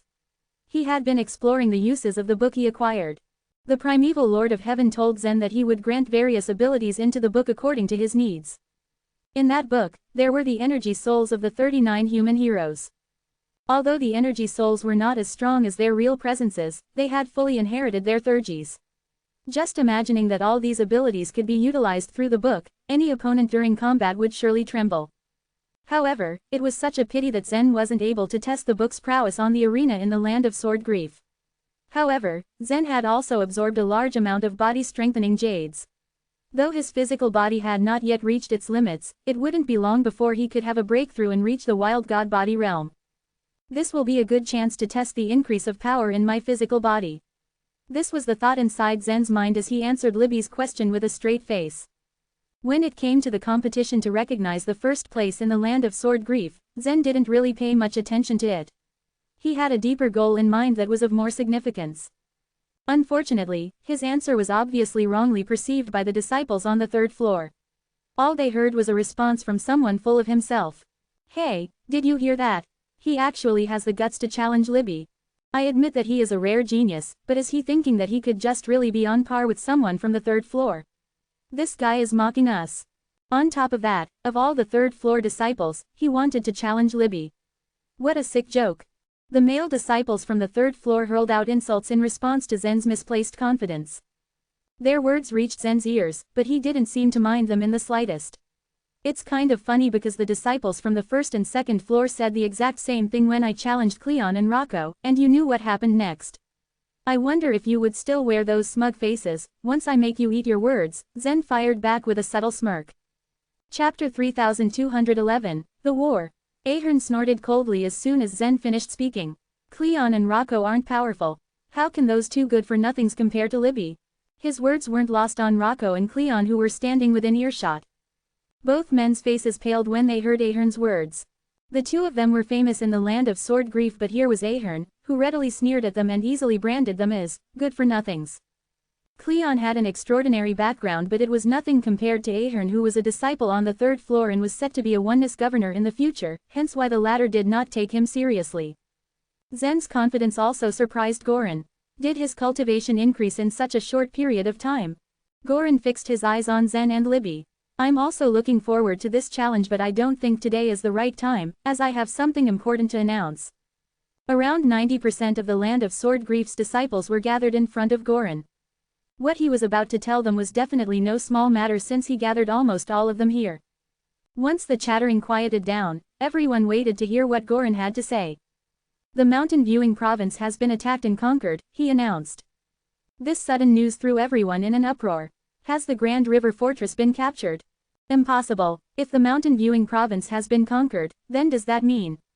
Multiple passes surrounded the province, and though it wasn't as important on its own, it definitely provided the gateway to conquering other, bigger provinces. The Sun Crow race must know this when they chose to lay siege on the mountain viewing province. The shock was evident on Zen's face. He had gone to the mountain viewing province not long after entering the Dragon City. The lofty swords in the Grand River Fortress left a deep impression on him. He didn't think it was going to be conquered so easily. After the Sun Crow race took control of the mountain viewing province, they quickly mobilized and conquered several nearby provinces. Right now, it seems they've arrived at the North Unicorn province, Goran continued, further adding to everyone's distress. What? That fast? Oh my goodness. All disciples, from the first to the third floor, could only stand there in shock. The North Unicorn province was located right next to the Bloom Divine province, which meant that the Oneness Sky Palace was next. None of them ever expected the Sun Crow race to move this fast. Goran looked at all of them with a serious expression. You are the members of the Land of Sword Grief and the Oneness Sky Palace. Now that things have come to this, I hope you can all rise up and protect the Oneness Sky Palace and the Bloom Divine province. There were many provinces under the Oneness Sky Palace's jurisdiction, but 90% of its power and resources were concentrated in the Bloom Divine province. If the Sun Crow race truly went and invaded the Bloom Divine province, then that would mean inconceivable consequences for all of them. The Dragon City and the sword sects in the Seven Mountains were already beginning to mobilize their forces. The Land of Sword Grief would also follow suit. The disciples present knew what a war among the super races meant. Chaos would fall upon the entire land, and even powerful chaotic source realm warriors could perish in the battlefield. All the disciples kept their mouths shut in a tight line, and the atmosphere was incredibly heavy. In the silence, Gabriel spoke, Master Goran, we were able to become outstanding and powerful warriors because of the Oneness Sky Palace. It is only natural for us to lay down our lives on the line to defend it from its enemies. Gabriel is right. I'll kill all those birds when they come. More and more disciples echoed Gabriel's sentiments, and the previous icy mood began to heat up with conviction. How dare the Sun Crow race? If it was a battle they wanted, then so shall it be delivered. They were all human beings, and their foundations were built upon the Bloom Divine province. If the Oneness Sky Palace was destroyed, then all of the disciples' foundations would also crumble. The only way to go about this situation was to willingly lay down their lives and fight to the death. Goran couldn't help the burst of pride that swelled in his chest, but he was still in a bad mood. The crisis in the North Unicorn province was tricky, but that was no longer the Oneness Sky Palace's biggest concern. War is imminent. Everyone, ready yourselves and gather in the Dragon City. Your tasks shall be assigned to you there, Goran announced. After he finished speaking, he began to distribute golden swords to the disciples one by one. These golden swords were tokens of the Oneness Sky Palace, held by the 5-star Oneness Guards. Zen received 2, since he would need to give the other one to the evil god. The warriors who cultivated in seclusion were also called out, and Zen expected the evil god to come out with them. To his surprise, the evil god was nowhere to be seen. Is he trapped inside a temple? Zen thought to himself. After Goran left, Zen made his way back to the bronze building with the others.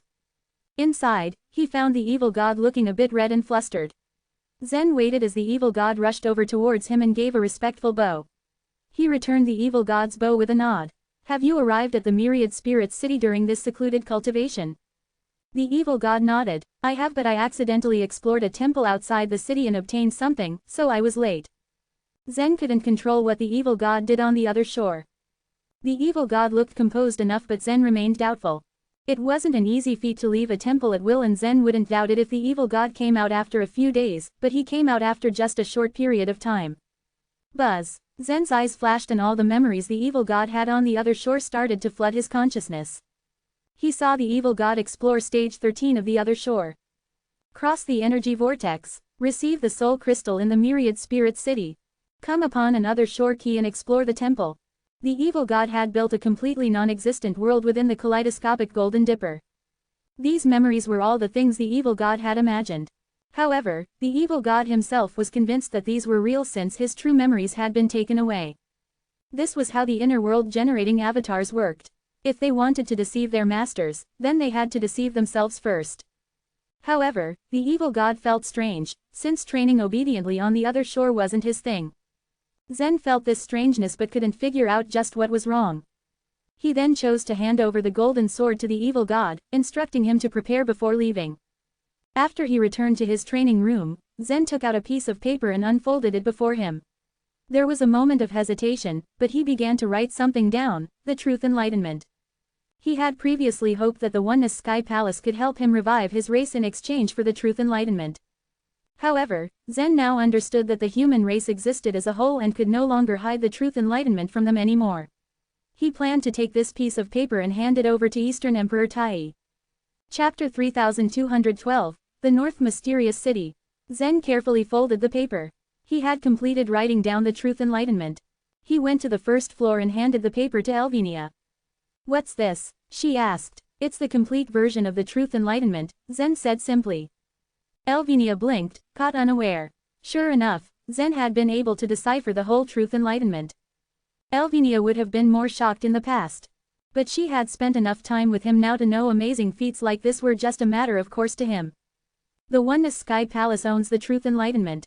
I just translated it, so it should be your father who passes it down to the swordsman in the world," said Zen. Elvinia carefully stowed the truth enlightenment away, pursing her lips as she realized she could not accompany Zen to where he headed next. She was the daughter of Eastern Emperor Tai. Now that the Oneness Sky Palace was in danger, she couldn't just hide. But she had to go back to the Phoenix Palace before heading to the North Unicorn Province. Having handed over the truth enlightenment to Elvinia, Zen set off for the Dragon City with the evil god. For a long time, the Dragon City had been a lively place. But in recent times, it had fallen into desolation. This was true both inside and outside the city. Most of the Oneness guards had been gathered in the Grand River Fortress when the Sun Crows attacked it. They fought with all their might, but still suffered heavy casualties in the end. The Flag Masters and the Alliance Chiefs posted outside the Dragon City had actually gone through numerous tests to become Oneness guards. But the rules were suddenly changed just a few days ago. People would be automatically qualified for the Oneness guards as long as they had participated in a certain amount of battles. This was a once-in-a-lifetime opportunity for a vast majority. All the Alliance Chiefs and Flag Masters led their men to head in droves to the battlefield in hopes of meeting the qualifications. Thus, only a few remained posted outside the Dragon City. That was why when Zen arrived, he found, to his surprise, that his companions from the Sword Light Palace had been taken away. Even the weaker subordinates were taken away. The Oneness Sky Palace seemed to be in big trouble this time. Arriving at the Dragon Shadow Pavilion in the Dragon City, Zen and the evil god showed their golden swords for verification. After Oneness guards checked them, they took them to the transmission array.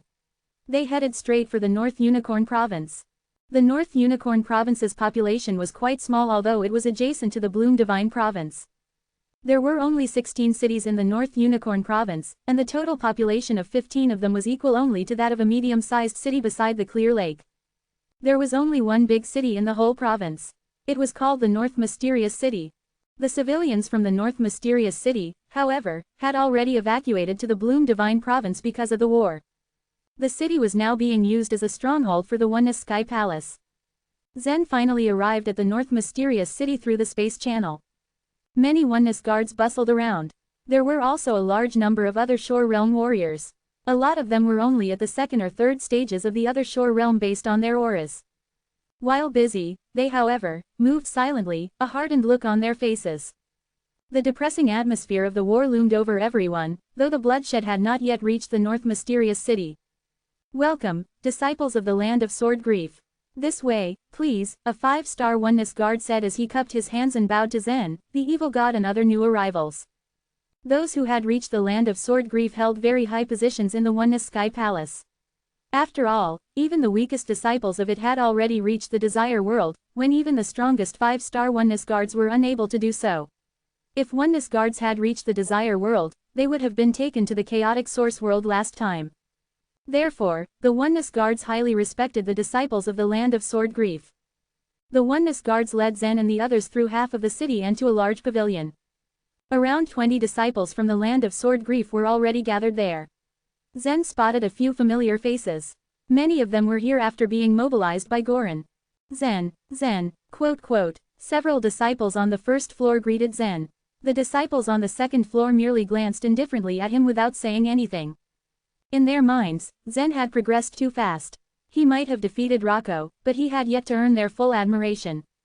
In contrast, most of the disciples on the first floor owed much to Zen. Most of them had reached stage 14 and received Soul Crystal in the Myriad Spirit City. They had also received a lot of benefits from the several races on the other shore. Zen's methods often shocked them, but they were grateful to him. The oneness guards advised Zen, the evil god and the others to stay in the pavilion. Then they turned around and left. Zen didn't know the situation on the battlefield in the North Unicorn province, and he had just arrived. He was willing to wait here to be briefed. He soon found to his shock, however, that the others had already been waiting here for about 14 hours. Occasionally, the oneness guards would bring newly arrived disciples from the land of sword grief and then leave again. Some disciples had already demanded an explanation as to what they were waiting for, but they couldn't give a definite answer. Zen and the evil god, however, remained patient. They just sat cross-legged in their seats without saying anything.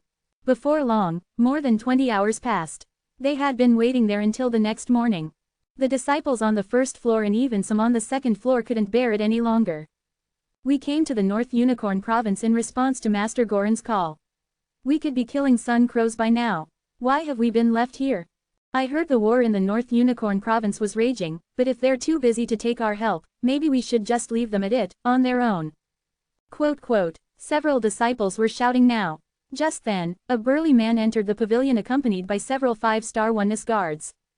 He was obviously a fighter, with his crew cut and his eyebrows arched like arrows. He gave off a murderous aura developed, clearly, from actual experience.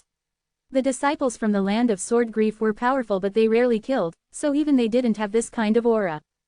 Zen had been through a lot of deadly battles, though, so it didn't faze him. He looked the man up and down calmly. Disciples from the land of sword grief, the man said as he bowed to the crowd, you are the top figures of the Oneness Sky Palace, the treasures of the 7 mountains, and the future hope of the Oneness Sky Palace. The disciples who had grown impatient were somewhat appeased by the praise. They smiled smugly. This only lasted a moment. The man continued, but no matter how valued you are and how strong you are, in my eyes, you are still useless. If you want to live, stop being so proud. The disciples, smiles froze on their faces. They glared daggers at this impudent man. Chapter 3213, 7 Arrays and 12 Passes. The disciples the man was talking to were all from the land of sword grief, meaning they had all reached the chaotic source realm. Even those from the first floor could be considered powerful masters in the source world. There was no way they were going to tolerate this man's insult. Raising his eyebrows, a disciple on the second floor called out, Sir, you might be a oneness general, but it is very rude of you to say we are useless. Like every one of us, you yourself must have come from the land of sword grief. Are you useless too? A disciple on the first floor retorted haughtily. Oneness generals were put in charge of the oneness guards, so they were considered the commanders of the Oneness Sky Palace's army. The status of these oneness generals was one level lower than that of the oneness governors. In fact, a few disciples on the second floor of the land of sword grief were training in the army. Once they'd gained enough experience, they'd be considered for the title of oneness general. Although oneness generals were known to be extraordinarily strong, there was no way the disciples from the land of sword grief were going to back down from his insult. Chaos erupted among the disciples as they indignantly tried to defend their honors. However, the man remained calm. You, he suddenly said, a crafty smile creeping onto his face. You, and you. Lastly, he pointed at Zen. Each time he pointed at someone, their golden swords would suddenly glow. The same went for Zen. The situation in the North Unicorn province was extremely critical, so they sorely needed skilled fighters. Upon catching word that the disciples from the land of sword grief had come, many of the oneness generals had returned to the North Mysterious City. According to the rules made by the leaders, each of them could choose 5 assistants. The man with a crew cut was Sinclair Sioux, and he was the first Oneness general to arrive at the North Mysterious City. Sinclair was no stranger to the battlefield. He knew it was bloody and cruel. Because of this, he knew he wanted to choose disciples with a calm mind. This would explain why, the moment he showed up, he riled the disciples. He wanted to see which ones responded calmly. Just now, Zen and the other 4 disciples Sinclair had chosen had remained stoic in the face of being insulted. In Sinclair's eyes, these were the ones most fit to be his assistants. Initially, he had chosen the evil god. Sinclair could immediately sense the unbelievable power emanating from him. However, once they locked eyes, Sinclair had felt his heartbeat quicken. Trusting his gut, he instinctively decided against recruiting the evil god. "You 5, come with me. As for the others, I'm so sorry for having offended you." Sinclair bowed with his hands clasped, apologizing sincerely. The disciples weren't stupid. In an instant, they caught on to what Sinclair was up to. Some of them rolled their eyes, while others smiled helplessly. These Oneness generals of the Oneness guards were too cunning. As Zen stood up to follow Sinclair, he shot a glance at the evil god. Using his consciousness, he spoke to him secretly, "If someone chooses you, try your best to assist them. In the face of danger, however, prioritize getting out of there alive." "Yes, Creator," the evil god nodded meekly. Not long after Zen and the other 4 left with Sinclair, 2 more Oneness generals arrived at the pavilion. Similar to Sinclair's approach, they tried to infuriate the disciples. The disciples looked at the Oneness generals exasperatedly, as if they were going to fall for the same trick again. However, the Oneness generals were unfazed. With a shrug, they continued picking their assistants. More and more Oneness generals arrived, each selecting assistants among the disciples. Most of the Oneness generals were ferocious and resolute, but for some reason, no one dared choose the evil god. After a while, the evil god found himself sitting in the pavilion, alone. The North Unicorn province was shrouded in smoke all year round. After leaving the North Mysterious City, Zen and the other 4 disciples followed Sinclair all the way north. The Sun Crow race has taken over the Grand River Fortress, and 1 million people have died. Sinclair narrowed his eyes as he brought them up to speed. The Oneness guards have also suffered 30,000 casualties, and more than 30 Oneness generals have died. The total number of the Oneness guards was only 80,000. At this point, they had lost more than a third of that. Moreover, there were only 200 Oneness generals in total, and more than 30 of them had died.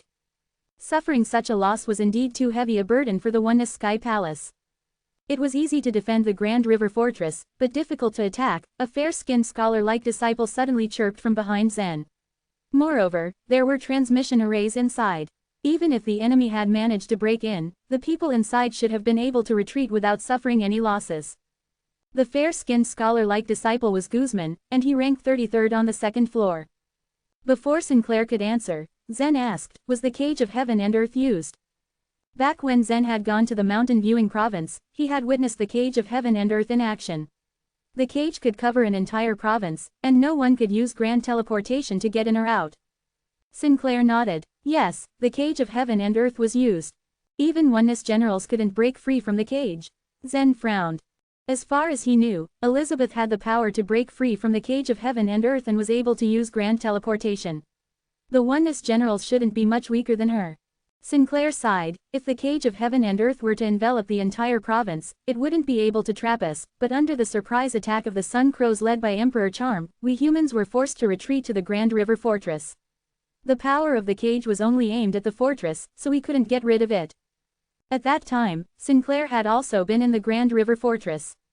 Under the leadership of the other elders, he had fought and then retreated. It was lucky enough that he managed to escape. However, his younger brother, who was also a Oneness general, wasn't so fortunate. He had died in the Grand River Fortress. As Sinclair recounted this, Zen noticed a hint of sadness in his eyes. After occupying several big provinces, the Sun Crows had finally stopped in the North Unicorn province. Now the task of the Oneness guards was to stop the Sun Crows at all costs in the North Unicorn province. From the North Mysterious City to the northwest, 7 arrays and 12 passes have been set up. I'm responsible for guarding the Mountain Sea Pass, which is the most dangerous one. That sly smile crept on his face once more. You must be careful when we get there. The disciples exchanged wary glances upon hearing Sinclair's last few words. The situation was already very dangerous, yet they had to guard the most dangerous area of all. Such bad luck. Sinclair seemed to sense what was going on in their heads. Don't worry, he said in an attempt to comfort them. The Mountain Sea Pass might be the most dangerous, but it's also the most heavily guarded. Even if the Sun Crows manage to invade the Mountain Sea Pass, the others will come to our aid. Guzman nodded. The North Unicorn Province is the last pass of the Oneness Sky Palace. The Oneness Sky Palace will definitely block the Sun Crows here. Many elders from the 7 mountains have also come. We shouldn't be pessimistic. Right, the elders of the 7 mountains are in charge of the 7 arrays. Not far behind the Mountain Sea Pass is the Vastness Array, which is defended by the strongest warriors of the Vastness Mountain, added Sinclair confidently. The Vastness Mountain. Zen raised his eyebrows at the mention of this name. Chapter 3214, Using Humans as Bait. Zen frowned. The conflict between Zen and the Vastness Mountain ran pretty deep. Back then, if it hadn't been for Yasemin and Flamen, he probably wouldn't have been able to leave the Vastness Mountain. To Zen, the news that people from the Vastness Mountain were in command here was definitely bad news. But given the current situation, he doubted the Vastness Mountain would do anything rash to take revenge on him. Sinclair didn't notice Zen's crestfallen expression. Pointing downwards, he said excitedly, "Look! That's the Vastness Array." Zen looked in the direction he pointed and saw that the ground below them had been excavated. A huge sword-shaped array was carved on the ground, and in the very center was a high tower. It was obviously newly built, its stone walls practically shining. Just as Zen was studying the high tower, someone was looking up from a small window in the tower. It was Natasha, who was dressed in red. The disciples in the land of sword grief have gathered in the North Mysterious City one after another, Natasha said in a low voice. The first group has already arrived at the front line. Behind her sat an old man in black. He had a hooked nose and drooping eyes, as though he loathed everything in existence. It was Holden, the one who had forcefully taken Zen away from the dragon path. "I think Zen will also go to the North Mysterious City," Holden said in a hoarse voice. "I've sent someone to check it out," Natasha said, the corners of her mouth curving upward gracefully. "This is the best time to take action. Everything's so chaotic in the North Unicorn Province. He'll never see it coming." Ever since Zen got on the wrong foot with the Vastness Mountain, he had never left the Oneness Sky Palace. Even when he went to the chaotic source world, there were powerful warriors protecting him all the time. Now that all the disciples in the land of sword grief were coming out, the Vastness Mountain was presented with an excellent opportunity. After passing by the Vastness Array, Zen and the others continued moving forward. In the distance, they could see a temporary pass, the Mountain Sea Pass. Even though it was just temporary, the pass was quite large in scale. After all, building a bunch of houses was a very simple task for warriors of the other shore realm. In front of those buildings was a slender array. It stretched as far as the eye could see. "Is this the sky net?" asked Guzman as he stared at the slender array in the distance. "Whoa, they resorted to this to prevent the Sun Crow race from infiltrating." He whistled in awe. The entire Skynet array stood across the northwest corner, forming a wall that climbed to the sky. As long as the Skynet was not broken, no one from the Sun Crow race could break through. "Yes," Sinclair replied, nodding his head. "A few days ago, the Sun Crow race had tried to launch an attack, but they couldn't get past the Skynet. Let's go down here."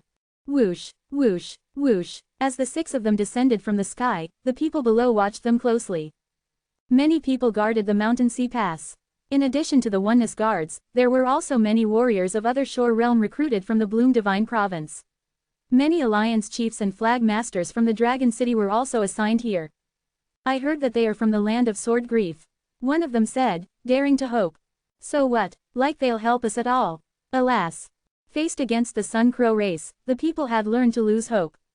Of course, Zen and the others, having just arrived, didn't notice the pessimism at first. Guided by Sinclair, they headed straight for the largest building in the Mountain Sea Pass. There they were greeted by several Oneness generals. After brief introductions, Sinclair said seriously, "I'm in charge of the whole Mountain Sea Pass. I'm sorry if I offended you in the North Mysterious City. But now, you're here. I hope you will trust and obey all my orders." The disciples from the land of sword grief were not happy to hear this, but they all knew that what he was saying was true, so they dared not speak out against him. Once more, Sinclair discussed the current situation to all who were present. Then, he allocated a room for each of the 5 disciples. Once they had settled everything, Sinclair let them go to explore the Mountain Sea Pass. Zen wandered on one side of the Mountain Sea Pass and surveyed the area. He tried to memorize the environment and get a feel of the place. Right in front of the mountain sea pass was a plain that resembled the shape of a snake. If they were attacked on the left or the right side, they could defend it while waiting for reinforcements. The terrain was ideal. This was probably why the Sun Crow race was keenly targeting it.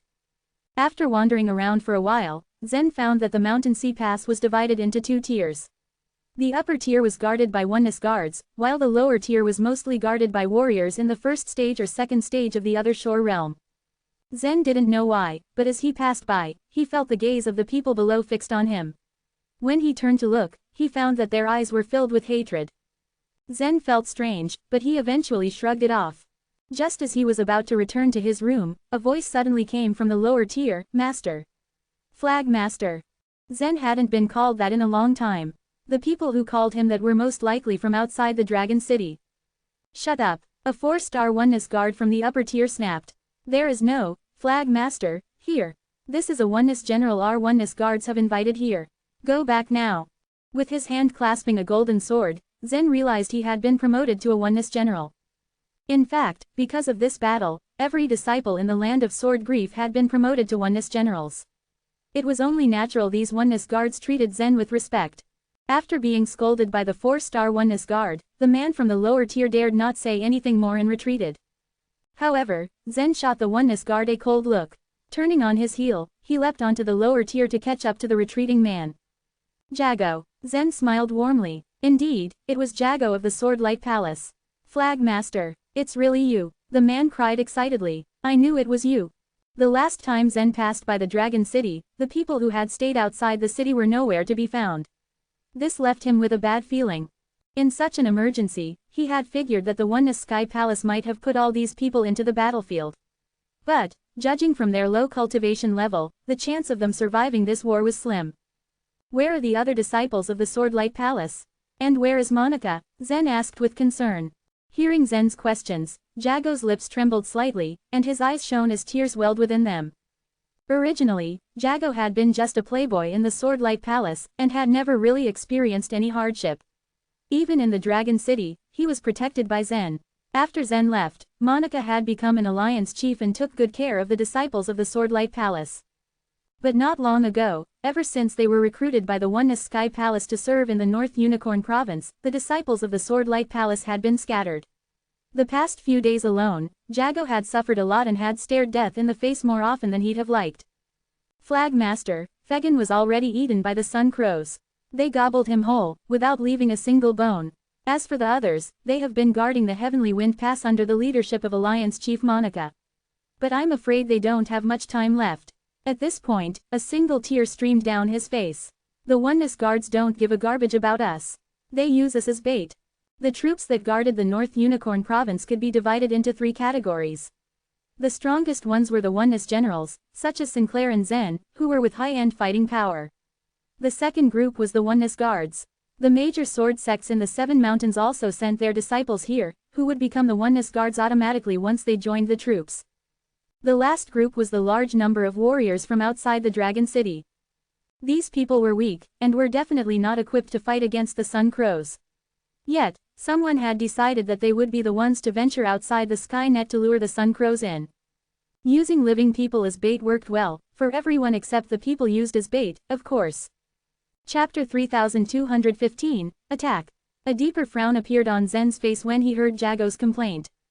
Although only a small number of people outside the Dragon City could join the Oneness Guards and very few of them joined the major sword sects, they were still members of the Oneness Sky Palace. However, these people were sent to the North Unicorn Province, where they were used as bait. When Zen learned of this matter, he too was enraged. "What if you don't obey their orders?" Zen asked again. "Those who disobey the military orders won't be able to escape death," Jago replied with a bitter smile. Back then, Jago thought that he was lucky to enter the Dragon City.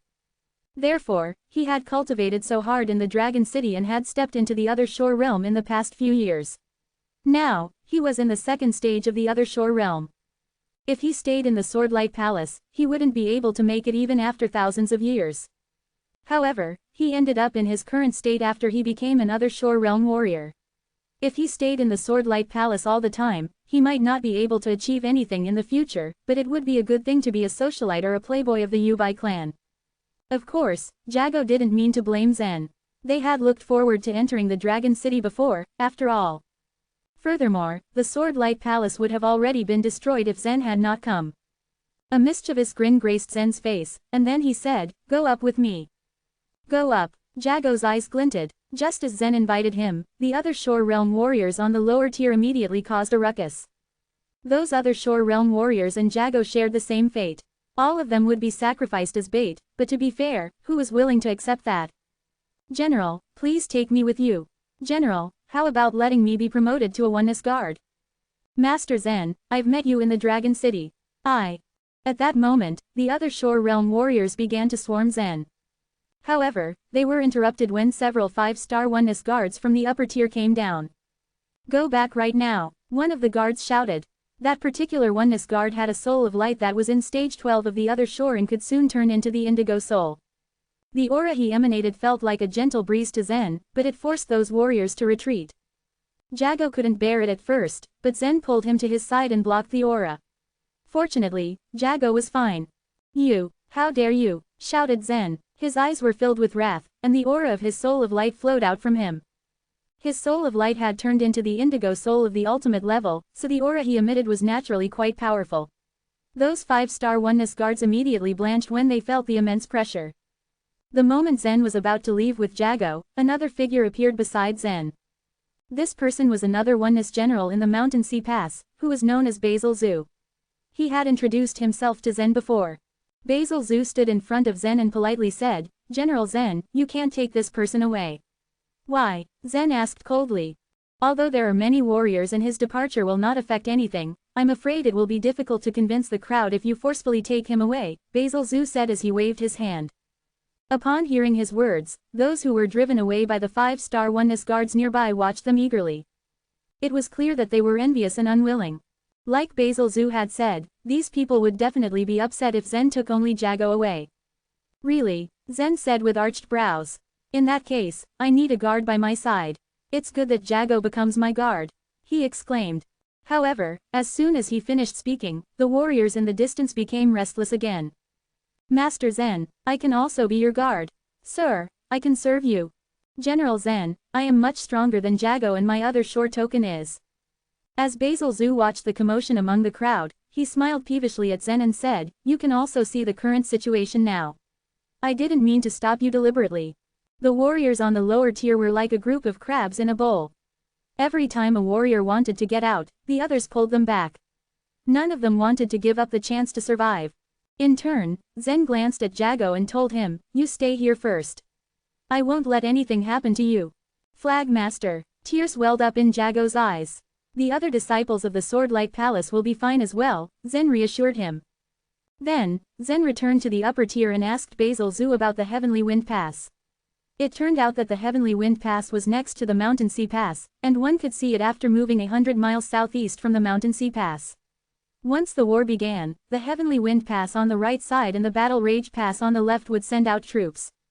After Basil Zhu's introduction, he said to Zen in a low voice, "Zen, what you did just now is reckless. If you need to bring that young man up, you can just inform those oneness guards first, but it's not appropriate for them to let you do that in public." It actually didn't matter if Jago left the Mountain Sea Pass, but the members on the lower tier were miserable all the time. Therefore, it was troublesome to take him away in front of so many people. "Indeed, I have been a bit reckless, but it's all right," Zen replied. After all, it wasn't only Jago who he wanted to save. Nothing had happened in the first 3 days after Zen had arrived at the Mountain Sea Pass. Not even a single Sun Crow had appeared. Sinclair and several other oneness generals were worried about it. The calmer it was, the greater trouble there would be. In those 3 days, the Vastness Mountain had sent 3 people to inspect the issue, and the 17 oneness generals of the entire Mountain Sea Pass had to greet and meet them. Now, Zen had never seen those 3 people from the Vastness Mountain before. Despite that, those 3 frequently glanced at him while they inspected, and he didn't know if that was intentional or not. He naturally sensed a thing quite fast, but he kept calm. Instead, he couldn't help but feel taunted. It seemed that he had underestimated the Vastness Mountain. The Vastness Mountain would not give up the opportunity to make moves. However, the current Zen was no longer what he used to be. Even a warrior as powerful as Natasha would fail to defeat him. Besides, the Vastness Mountain didn't dare to make a scene. On the fourth day, the white mist in the distance gradually dissipated, and some black dots floated within it. "There are enemies coming," one of the Oneness guards shouted when he realized what was happening. "The sun crows are coming. Hurry up and inform everyone. Open the sky net." Buzz. The array that stretched thousands of miles released a beam of light, and then a huge net suddenly appeared. It was the sky net array, which blocked the sun crows. At that point, Sinclair and the other 16 Oneness generals stood at the top of the mountain sea pass. More and more black dots materialized in the distance. The densely packed sun crows gathered together and formed a huge dark cloud, which spread towards the mountain sea pass. They looked like they moved slowly, but it was actually the opposite. "This will be another fierce battle," said Sinclair. "This time, their number is even bigger than before. I wonder if there are demon women of the divine lair there," Basil Zhu commented. To a Oneness general, the ordinary sun crows were nothing, and it was the demon women of the divine lair who posed a great threat. Chapter 3216, The 9 Positions. There was a large gap in strength between the demon women in the divine lair. Zen had fought several of them in the mountain viewing province. Sure, they hadn't reached the chaotic source realm, but Zen also had a natural advantage against the divine flames of the sun crow race. But there were more powerful demon women in the divine lair, some as powerful as Elizabeth. "All we need to do is guard the mountain sea pass and activate the array." Sinclair roared and 9 circles appeared in front of the mountain sea pass, distributed on the outside of the sky net. If the sun crows showed up, the 9 important positions of the array would be the first line of defense. "I'll man the first position in the center, and you guard the other 8 in pairs," ordered Sinclair. "Why are the 9 positions set outside the sky net? Isn't that too dangerous?" Guzman asked, staring at them. "The setting of the 9 positions has been carefully calculated. Together they form a circular array. They are not flawed. The real flaw is inside the mountain sea pass. We just need to take down as many sun crows as we can in our positions," said Sinclair with a faint smile of pride. As long as the sun crows didn't break the sky net, they couldn't hurt the people in the 9 positions. In this way, those in the positions were invincible. "I see. This array is amazing," Guzman exclaimed. "But if they discover that they can't hurt us, they'll begin attacking the sky net. Once the sky net is broken, then we'll be in danger. So I hope you will give it your all, not only for the Oneness Sky Palace, but for all of us," Sinclair said. Buzz, buzz, buzz. Just then, a wave of space fluctuation appeared in the 9 circles. 9 space channels that distorted the surrounding light extended before Zen and the others. "Let's go." Sinclair stepped into one of the space channels and appeared in the first position. Guzman and another Oneness general then followed suit, appearing in another position. The other Oneness generals, in pairs, did the same, leaving only Zen and Basil. "General Zen, please," Basil said with a smile, gesturing for Zen to go first. Zen nodded courteously and stepped into the space channel. It was only over 1,000 feet long. Passing through it was like carrying out a short spatial transference. In an instant, Zen appeared in one of the positions. It was a circle filled with dim lights. To his surprise, they were like a layer of oil spreading in the space, rippling in waves around him. When he took a step towards the edge of the circle, it followed him. "This circle moves with me?" Zen asked curiously. He took a step back, and so did the circle. He took a step left, and once again, so did the circle. As Zen was testing this out, Basil appeared as well. Seeing Zen pacing back and forth made him smile. "It's your first time doing this. You should spend some time getting used to it." "The position moves with me, but there are 2 of us," Zen said, puzzling a little. "We need to act together, or we'll both be standing at the edge while the position remains still," Basil revealed as he walked in the opposite direction to Zen. They stood at both ends of the position so it would not move. Zen nodded and Basil continued his explanation. "In addition, the position can help us conjure weapons." As he spoke, he stretched out his hand and released some divine megatons of force. Whoosh! A transparent long sword floated out of their position. Basil wielded the sword and slashed out into the space. A ray of sword light was created and shot into the distance. "Is it power shaping?" Zen asked, curious. "Have you ever cultivated the might godly way?" Basil was taken aback. "You could tell from just a glance. All you need to do is release some divine megatons of force," he said. Most in the source world focused on one godly way, rarely studying the others. But so long as they could reach the other shore, everything would be fine. Zen nodded and stuck his hand out. He released some divine megatons of force and a long sword floated out of their position, under his control. "Could I conjure as many swords as I want with the power shaping?" Zen asked, seeming to have a plan brewing. Basil nodded and said, "Of course. It's up to you, but the more swords you conjure, the more difficult it is to control them. If you get distracted, it can become too much to handle. I think you'd better." Before he finished speaking, another transparent sword appeared. With both of Zen's hands clasped, more and more swords began appearing. The space around was dense with long swords, each having 10 divine megatons of force. With a total of 128 swords, that came to more than 1,000 divine megatons of force. This was not a large amount to a oneness general. But the long swords danced around their position in unison. This stunned Basil and the other oneness generals. Basil smiled and said, "General Zen, you are an accomplished warrior of the might godly way. I admire you greatly." He admired Zen on the surface, but beneath that, he and the other oneness generals harbored great disdain in their hearts. "Hey, are all the disciples in the land of sword grief practicing these useless methods now?" A oneness general asked with a condescending smile. Guzman stood aside and said nothing, but sneered within himself. Useless. Zen has become the #1 disciple on the second floor in just 2 months with his true strength. How could the oneness general call his method useless? He thought. 17 people in the 9 positions of the array were ready as the sun crows got closer and closer. Quack, quack, quack. Countless sun crows cawed queerly. The sounds felt like sandpaper grating against their ears, leaving them in pain. Swish, swish, swish. The first group of sun crows approached, turning into sharp black swords releasing golden light, shooting straight for the 9 positions of the array. "They're sharp-winged sun crows," Zen said, raising his eyebrows. "Kill them and don't let them get any closer," Sinclair bellowed. The 17 people in the array stretched out their hands and transparent swords flew upward one by one. Swoosh, swoosh, swoosh. Under the control of the crowd, the swords moved all over the place with ease. Some slashed out sword radiance, some quickly strangled the sharp-winged sun crows and some stabbed out thousands of lines to kill them. Chapter 3217, Being a Backbone. The penetrating power of the sharp-winged sun crows was indeed amazing. If they went for a head-on collision with the important positions of the array, they would definitely cause a tremendous impact on the Mountain Sea Pass. With that, everyone was trying their very best to stop the sharp-winged sun crows from coming down and approaching the array. "Take this, straight strike," Sinclair shouted mightily. The long sword that was floating outside began exerting fierce momentum. Then it started dashing through the targets while faint cracking sounds echoed through space. Due to the intense and impressive sword momentum, some of the sharp-winged sun crows had already been slashed to pieces even before the sword actually touched them. Judging from the theurgy he just used, everybody could notice the big difference in strength between oneness generals and the disciples of the land of sword grief. Most theurgies that oneness generals exerted were straightforward but powerful. They had no fancy moves but focused on annihilating the target through intense power. The only shortcoming that one could observe was the lack of agility.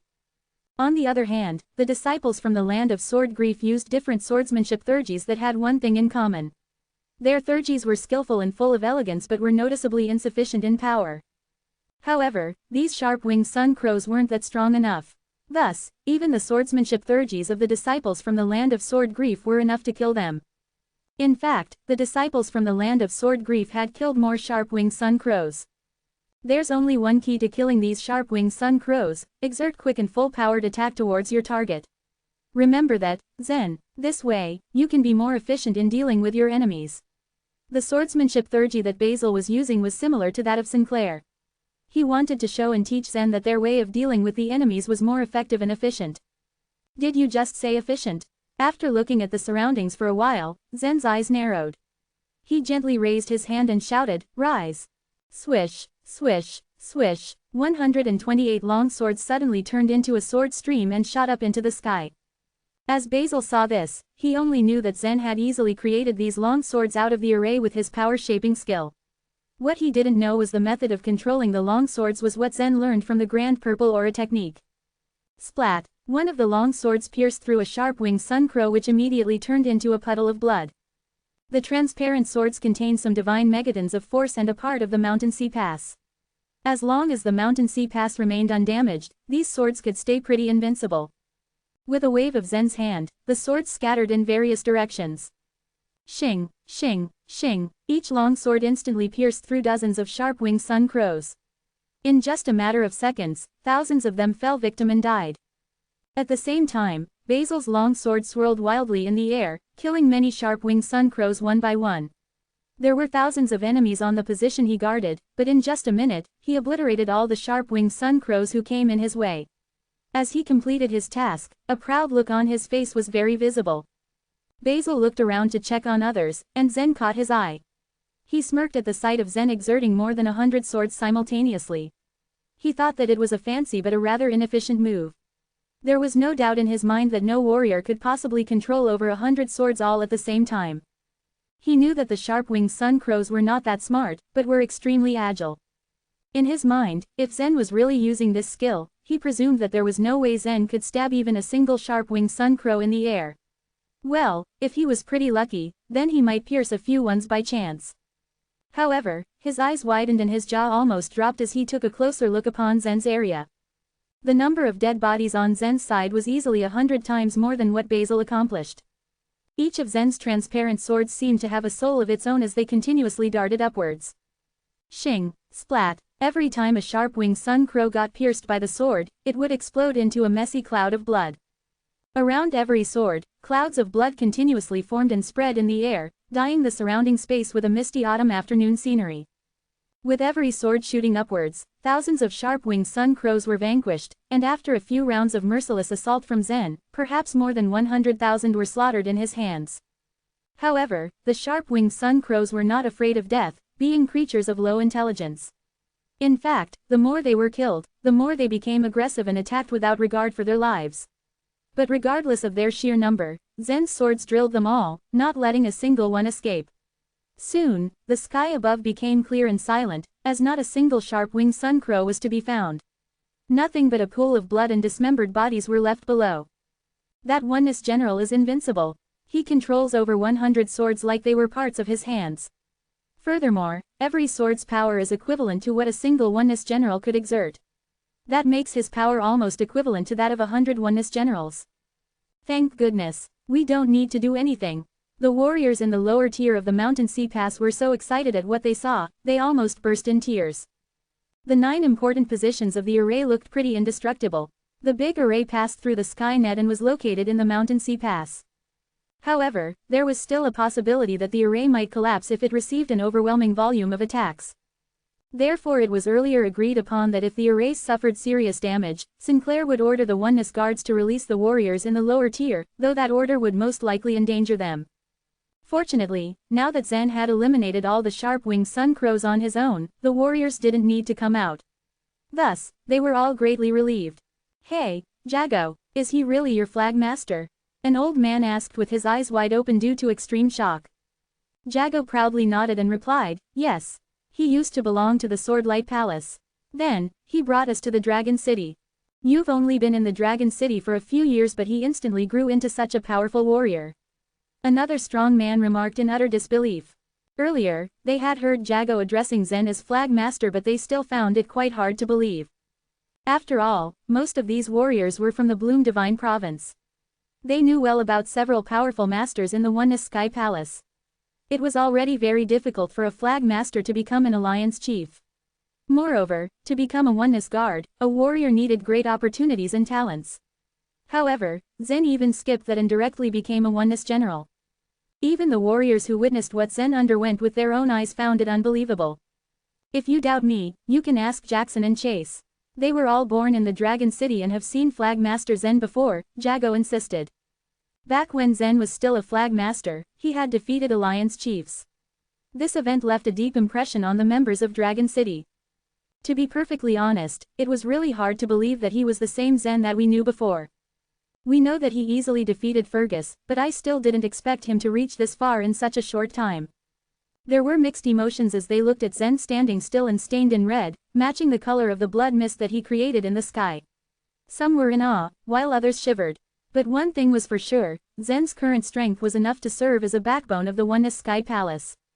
There were about 2 to 3 million sharp-winged sun crows in the first dark cloud. Previously, even with the 12 Oneness generals going all out to subdue the enemies, a considerable number of sharp-winged sun crows were still able to crash into the important positions of the array. These kamikaze attacks were enough to destroy the array in the Mountain Sea Pass. Therefore, there were hundreds of warriors stationed in the Mountain Sea Pass on standby. Their purpose was to pour divine crystals into the array to continuously repair it. Once it couldn't be repaired, the mountain sea pass would collapse. However, this time around, not a single sharp-winged sun crow was able to lay a hand on the array. More than half of their total number was wiped out and fell victim to Zen's swords. Even if there were a few occasional ones who escaped, they were quickly hunted down by the other oneness generals. After killing the sharp-winged sun crows, Zen slowly retracted his hands. The 128 long swords withdrew and returned into the ground. Basil had always shown Zen the respect he deserved, but on the inside, he didn't take him seriously. He used to be a oneness guard. After he became a 5-star one, he entered the chaotic source world, and then he joined the land of sword grief to cultivate further. However, he wasn't able to get to the second floor, so he returned to be a oneness guard. As a oneness general now, he had the tendency of looking down upon the warriors from the land of sword grief. But at this moment, he stared at Zen, rendered speechless. Chapter 3218, The Invisibility Curtain. Basil's strange emotion went unnoticed by Zen. He looked up to the sky and said, "These sharp-winged sun crows should only a test, right?" Coming back to his senses, Basil replied, "Yes, yes. It's just a test." Still, even if it was a mere test, it was far too easy to deal with their attack. Standing in the front was Sinclair, holding two transparent swords in his hands, giving Zen an emotionless glance. Zen used a method that could completely defeat a great number of sharp-winged sun crows, but they did not make up the main force or the real threat. After millions of sharp-winged sun crows in the dark cloud perished, the second dark cloud glided toward the 9 positions of the array. In the center was a woman sitting upright in the air with one hand on her waist, looking down at the mountain sea pass in front of her. "A mere pass won't stop us. I'll take you through it." With that, the woman gently picked another shore token from above her head. It was a colorful curtain. Swoosh! Giving it a shake, she made the curtain grow larger and larger. As the pigment bloomed, it turned all the sun crows invisible. It was none other than the invisibility curtain, another shore token of the mysterious type, as well as a 6th grade other shore token in the divine lair. In the northeast corner of stage 19 was a cave in the most dangerous mountain. There lived a special kind of spider the size of an ant, the 5-colored spider. Given its size, it didn't attract much attention, it had no attacking power, nor did it hold any poison. But it could weave the most beautiful webs, entwined with magnificent colors. When the web was first discovered, it was thought to be rather strange. How could such a colorful web capture its prey? No creature, no matter how stupid, would fall for such an eye-catching web. As the man examined the web, he found that it had the unique ability to hide itself and everything on it. The man then proceeded to collect the webs for several years. After collecting enough, he set a fire in the cave, driving the 5-colored spiders to extinction. From the collected webs, the invisibility curtain was formed. Although it came from the other shore, it was an artificial token. Anything the curtain covered could be hidden completely from sight for about 3 minutes. During this period, not even spiritual sense could uncover it. Swish! And so the invisibility curtain covered all the sun crows before disappearing without a trace. They've disappeared. All the sun crows are invisible. Use spiritual sense to find them. Sinclair, Basil, Guzman, and the rest of the oneness generals immediately activated their spiritual senses, but nothing was found in the sky. No sun crow was above their heads. But the shrill cries of the sun crows rang in their ears one after another. Although Zen released his spiritual sense as well, he quickly withdrew it after failing to detect any sun crows. He noticed a slight change in the cries. The originally noisy chirps grew sharp, indicating that they were now flying at high speed. "The sun crows are spurting. Stop them!" Zen roared before the invisible long swords flew upward. Swish, swish, swish, the invisible swords created a blood-red mist in the air. Although Sinclair and the rest were in a state of panic, Zen's roar had them lift their swords immediately. Even though they couldn't see the sun crows themselves, they could still chop at them randomly. While they managed to kill many this way, there were still many remaining because of the aimless killing. An invisible self-exploding sun crow landed right in front of Sinclair. All of a sudden, an extremely strong energy burst from the self-exploding sun crow's body. With a loud bang, the explosion released over 100 divine megatons of force. The array of the mountain sea pass couldn't be destroyed with only over 100 divine megatons of force, but the sun crows often appeared in groups. When the first self-exploding sun crow burst, more of them landed beside the array. Boom, boom, boom, boom. Streaks of golden light bloomed around the 9 positions of the array, completely submerging them. But the damage to the 9 positions was undertaken by the array in the Mountain Sea Pass. On the upper tier of this pass lay a huge circular array, it was the main array. When the 9 positions outside were all attacked, this circular array continued to tremble, cracks appearing around it. "Replenish the divine crystals," someone shouted. Around the main array, hundreds of people were on standby. Under the command, everyone immediately crushed the divine crystals and threw them into the main array. It easily absorbed the liquid that flowed out of the divine crystals. Buzz! The main array emitted a pure white light, rapidly repairing the cracks that appeared. While the Oneness generals in the 9 positions were left unharmed, they were still frightened upon seeing the explosion of countless self-exploding sun crows outside. Their faces grim, Sinclair and the rest hacked the invisible sun crows to vent their anger, but only a few were killed. On the other hand, Guzman and the other disciples of the Land of Sword Grief chose to forfeit. Staring into the light from the explosion with wide eyes, they thought about how to escape once the Mountain Sea Pass fell. Zen already had his eyes shut and ears covered. Puff, puff, puff. The 128 longswords were still flying in the air. The weapons were swinging randomly, but they could still easily kill the many sun crows present. But Zen noticed something unusual as the long swords flew across. 2 of them suddenly lost their aim as they shot forward, as though some force caused them to deviate from their path. While the self-exploding sun crows were surely larger than ordinary sun crows, they couldn't affect the long swords that flew at high speed. At this moment, Zen grew extremely sensitive. In an instant, the other transparent swords had already shot in that direction. Crack, crack, crack, as the swords shrank like a net, about 8 of them were suddenly sent away. Caught you. The corner of Zen's lips curled up into a sly smile when he noticed it. Chapter 3219, Repelling. The moment the sun crows disappeared, Zen immediately noticed a problem. There was a limited number of Thurgies in the source world, and even if a Thurgy was created using more than 10 truths of godly ways, it would still be impossible to make so many sun crows invisible just like that. This effect could only be achieved through the use of another Shore token. These sun crows had been hidden right before launching an attack, which meant the cloaking technique could only last for a short period of time. Otherwise, they could just hide the sun crows when they were still far away and let them explode right above the 9 positions of the array, which would be a disaster for the Mountain Sea Pass. Since the sun crows remained hidden during the charge, that meant the person who used the cloaking Thurgy was within the group.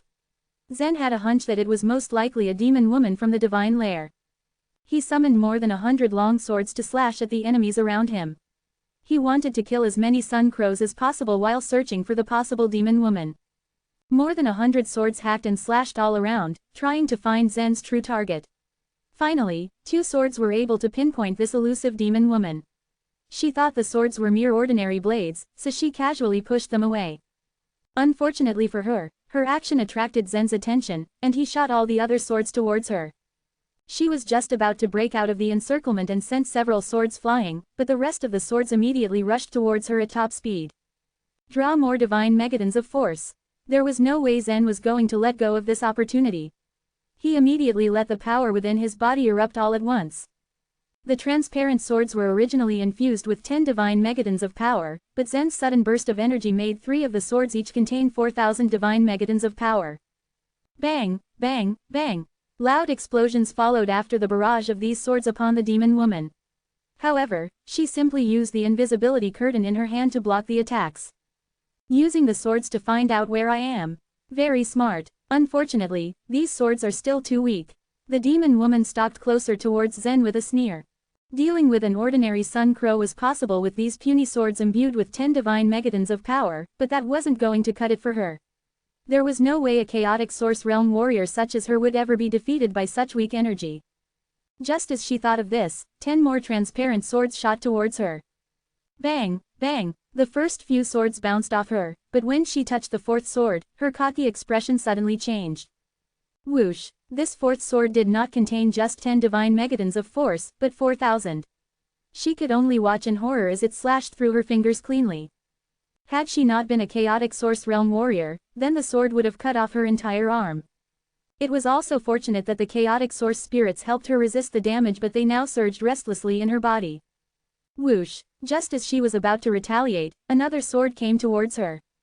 In desperation to avoid this attack, the demon woman spread her wings and attempted to somersault in the air. Unfortunately for her, the sword still hit her.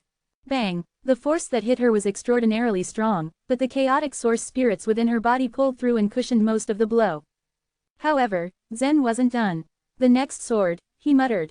Splash! As he extracted the power from the civilization artifacts, the aura within Zen's cinnabar field was released. His powerful aura startled Basil, who was standing right next to him. Zen, what are you doing? Basil exclaimed in panic. Why was Zen so serious in dealing with these weak birds? Why did he let out such an oppressing wave of power? Unfortunately, Zen's ears were sealed and Basil's question did not register. He was now solely focused on locating that demon woman and dealing the killing blow. The 9 positions and the long swords outside them were maintained by the main array in the Mountain Sea Pass. Zen naturally didn't hold back with the power he poured onto his swords. He forcefully drew out 15,000 divine megatons of power all at once. Swish! Not even Anthamar could ignore such an outstanding show of power. The oncoming transparent sword emitted a sharp sound, like a ferocious ghost screaming its battle cry, before shooting towards the void. Bang! Crack! The demon woman had no strength left in her to dodge. She could only watch as the long sword flew towards her, signifying her doom. The chaotic source spirits were a frantic mess and tried to block it, but all of them instantly fell asleep the moment the sword pierced through her chest. Puff! A fountain of blood spurted from her chest and painted the sky a misty red. This explosion of blood mist attracted everyone's attention despite the constant explosions from the self-exploding sun crows. Come back! After stabbing the demon woman, Zen stretched out his finger and hooked it, commanding the sword to come back to him. Despite the obvious stab wound on her chest, Zen worried that it might not have been enough to kill her. He couldn't take any chances. As the sword returned to Zen, a figure stumbled into everyone's sight, the demon woman from the divine lair with a colorful cloth in her hand. The moment she appeared, the other sun crows also became visible and many self-exploding sun crows fell. Even Sinclair and the other experienced oneness generals couldn't help but shudder at the sight. This demon woman's eyes were filled with hatred. She had finally discovered the person who was controlling all those swords. It was Zen who sat in a position of the array with his eyes closed. Explode, she ordered as she saw the long sword fly back towards her.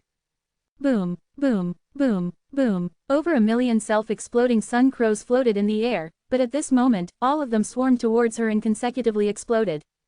They wouldn't be able to stop Zen, but they could at least make him miss his target. This strategy proved effective as Zen's sword narrowly missed her by inches.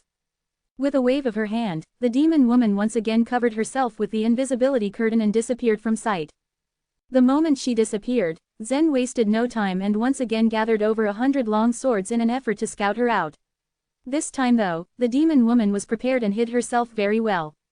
However, she left in such a hurry that she failed to take the self-exploding sun crows with her. Her last command had been for them to explode, and so they did, sacrificing themselves like fireworks in the sky. When the last self-exploding crow detonated, Sinclair and those surrounding the main array finally heaved a sigh of relief. They were fortunate to have arrived at this outcome since they didn't have that many divine crystals on hand. Chapter 3220, Corpse Spirit Sun Crows. After the demon woman of the divine lair floated backwards for several thousand feet, she removed the invisibility curtain from her. Drip, drip, drip. A big hole in her chest flowed with blood as a result from Zen's sword. But though she seemed seriously injured, it was not fatal to her at all. As she flapped her wings profusely, her voice echoed majestically into the 9 positions. I thought I could capture the Mountain Sea Pass in one go, but I had no idea that you people had skill, she snickered. If the self-exploding sun crows kept bursting and if Zen hadn't forced her to show up, the array of the Mountain Sea Pass would have collapsed. The divine crystals stored in the pass wouldn't be able to hold on for too long. Jerk, stop talking nonsense. A oneness general scolded, don't run away. As the woman heard this, her pale face still perked up to a smirk. I've been here the whole dang time, she said sweetly. I don't intend to run away. Oh yeah, then let's see if you really have what it takes. The other oneness general in the same position shouted. Just as he stopped speaking, both of them darted towards the woman at the same pace. As they moved, the position that shielded them followed. This was a defensive tactic, because as long as they were in the position, they were safe. To them, it would be no problem to chase the woman because of her injury. Luckily for them, Sinclair had no intention of stopping them. They were going to return anyway. Zen gradually retracted the more than 100 swords and activated his hearing sense. The soft, sweet voice of the woman rang in his ears, and his heart began to beat quickly. However, once he saw the two oneness generals going after the woman, his face suddenly changed. "General Sinclair," Zen called out, "please ask them to come back quickly. Something is wrong. They're being enchanted by the woman." Originally, the 17 oneness generals, including Zen, had already been nervous. But because Zen repelled the demon woman from the divine lair, they had more hope. The woman should have escaped, but after she distanced herself from them, she showed up and used her voice to enchant the two oneness generals. "Kemp, Hargrove, come back this instant." Sinclair also had a feeling something bad was going to happen. At this point, the two oneness generals were deaf to Sinclair. They kept rushing towards the woman, the position of the array protecting them, and never looked back. "What should we do? Their position is connected to the main array," someone pointed out. "If they move too far away from the main array, it'll make the entire Mountain Sea Pass suffer." The 9 positions of the array were all somewhat connected to the main array, which meant that all attacks on the positions would implicate the entire Mountain Sea Pass. Because of the two oneness generals, a position had been compromised. This gave the Sun Crows an opportunity to attack it, and disintegrate the Mountain Sea Pass. After Sinclair had attempted to call them back, his expression grew cold. "Cut off the Earth Dragon position. Now." This was the position that Kemp and Hargrove used as protection. Once it was disconnected, the two would be left exposed and easily devoured by the Sun Crows. Sinclair had no choice, and he had to make a decision that was for the benefit of more than just the two oneness generals. Buzz. Once he gave the final order, a wave of energy spread out. It disconnected Kemp and Hargrove from the main array. Almost instantly, a group of Sun Crows spiraled down and headed straight towards the two oneness generals. The demon woman appeared behind the two, grabbed their heads by the hair, and said disappointingly, "Alas, you were resolute in action, or I would have captured the Mountain Sea Pass already." "Queenie, you arrived earlier than us," a voice hissed. "If you want to capture the pass all alone, then the full credit will go to you. We will have nothing to do with this." Behind her, more than 10 demon women from the divine lair were approaching. They all had powerful, demonic auras that made it obvious they had obtained extraordinary other shore tokens. "Cut the garbage," Queenie shouted at them. "Hurry and heal my dang wounds." The woman floating behind her moved closer and stretched out her hand. With one wave, a circular corona appeared. Hiss. The woman fiddled with the corona, moving the shadow of time to an hour earlier. Just like that, Queenie's chest was healed. "Queenie, you are too ambitious," the demon woman said after tucking the corona away. "Even if you manage to capture the Mountain Sea Pass, you won't make it through the sky net. The sky net has its own flaws we can work around. After we capture the Mountain Sea Pass, our next move is to figure out how to break the net," Queenie responded confidently. "It's not that simple," the woman shot back. "The 7 arrays and 12 passes are 2 lines of defense. After we capture the Mountain Sea Pass, the Vastness Array will be waiting for us." The woman trailed away, trying to seem less worried. "I'm afraid we cannot go up against the warriors of the Vastness Array." Queenie frowned hearing this. "So, what do you propose we do?" "I bet we can capture the Mountain Sea Pass and break the sky net," the woman said as she pointed at the distance. "We need to seek help from the inside. As long as someone can help us from there, breaking the sky net will be a piece of cake." "Someone to help us inside? Who?" Queenie raised her eyebrows. "Why didn't Master Elizabeth tell me about this?" The woman smiled. "Because Master Elizabeth will come in person." Whoosh, whoosh. Behind the group of demon women, the black sun crows parted to both sides, which sent over 100 huge sun crows to gradually descend. Because the huge sun crows brought out a heavy aura, it made the other crows become restless and uneasy. Corpse Spirit Sun Crows. Queenie was surprised to see the Sun Crows descending, especially because they were so strong. The Corpse Spirit Sun Crows were personally nurtured by Emperor Charm, which made them the strongest of the Sun Crow race. They had been hidden underground, only to appear when the divine lair was attacked. In other words, the Corpse Spirit Sun Crows could only be used if the Sun Crow race was ever in danger. Elizabeth appeared, standing steadily on the last Corpse Spirit Sun Crow that appeared. She looked down at the Skynet in the distance with a dignified expression. "Master Elizabeth." Before Queenie could finish her sentence, Elizabeth raised her hand and stopped her. "Our Sun Crow race has no choice but to go all out," Elizabeth said. "We might suffer our biggest loss in battle with the Oneness Sky Palace. Worst case scenario, we will disappear from the world for good." Elizabeth let out a huge sigh, saddened by the thought of their defeat. She knew for a fact that the entire source world, as well as the chaos, would undergo a great reformation eventually. The battle between the Sun Crow race and the Oneness Sky Palace marked the beginning of that change. But as the leader of the divine lair, Elizabeth couldn't help but feel sorry for her people. "I only hope that you find a way to escape this calamity and be among the lucky ones who survive," she said solemnly.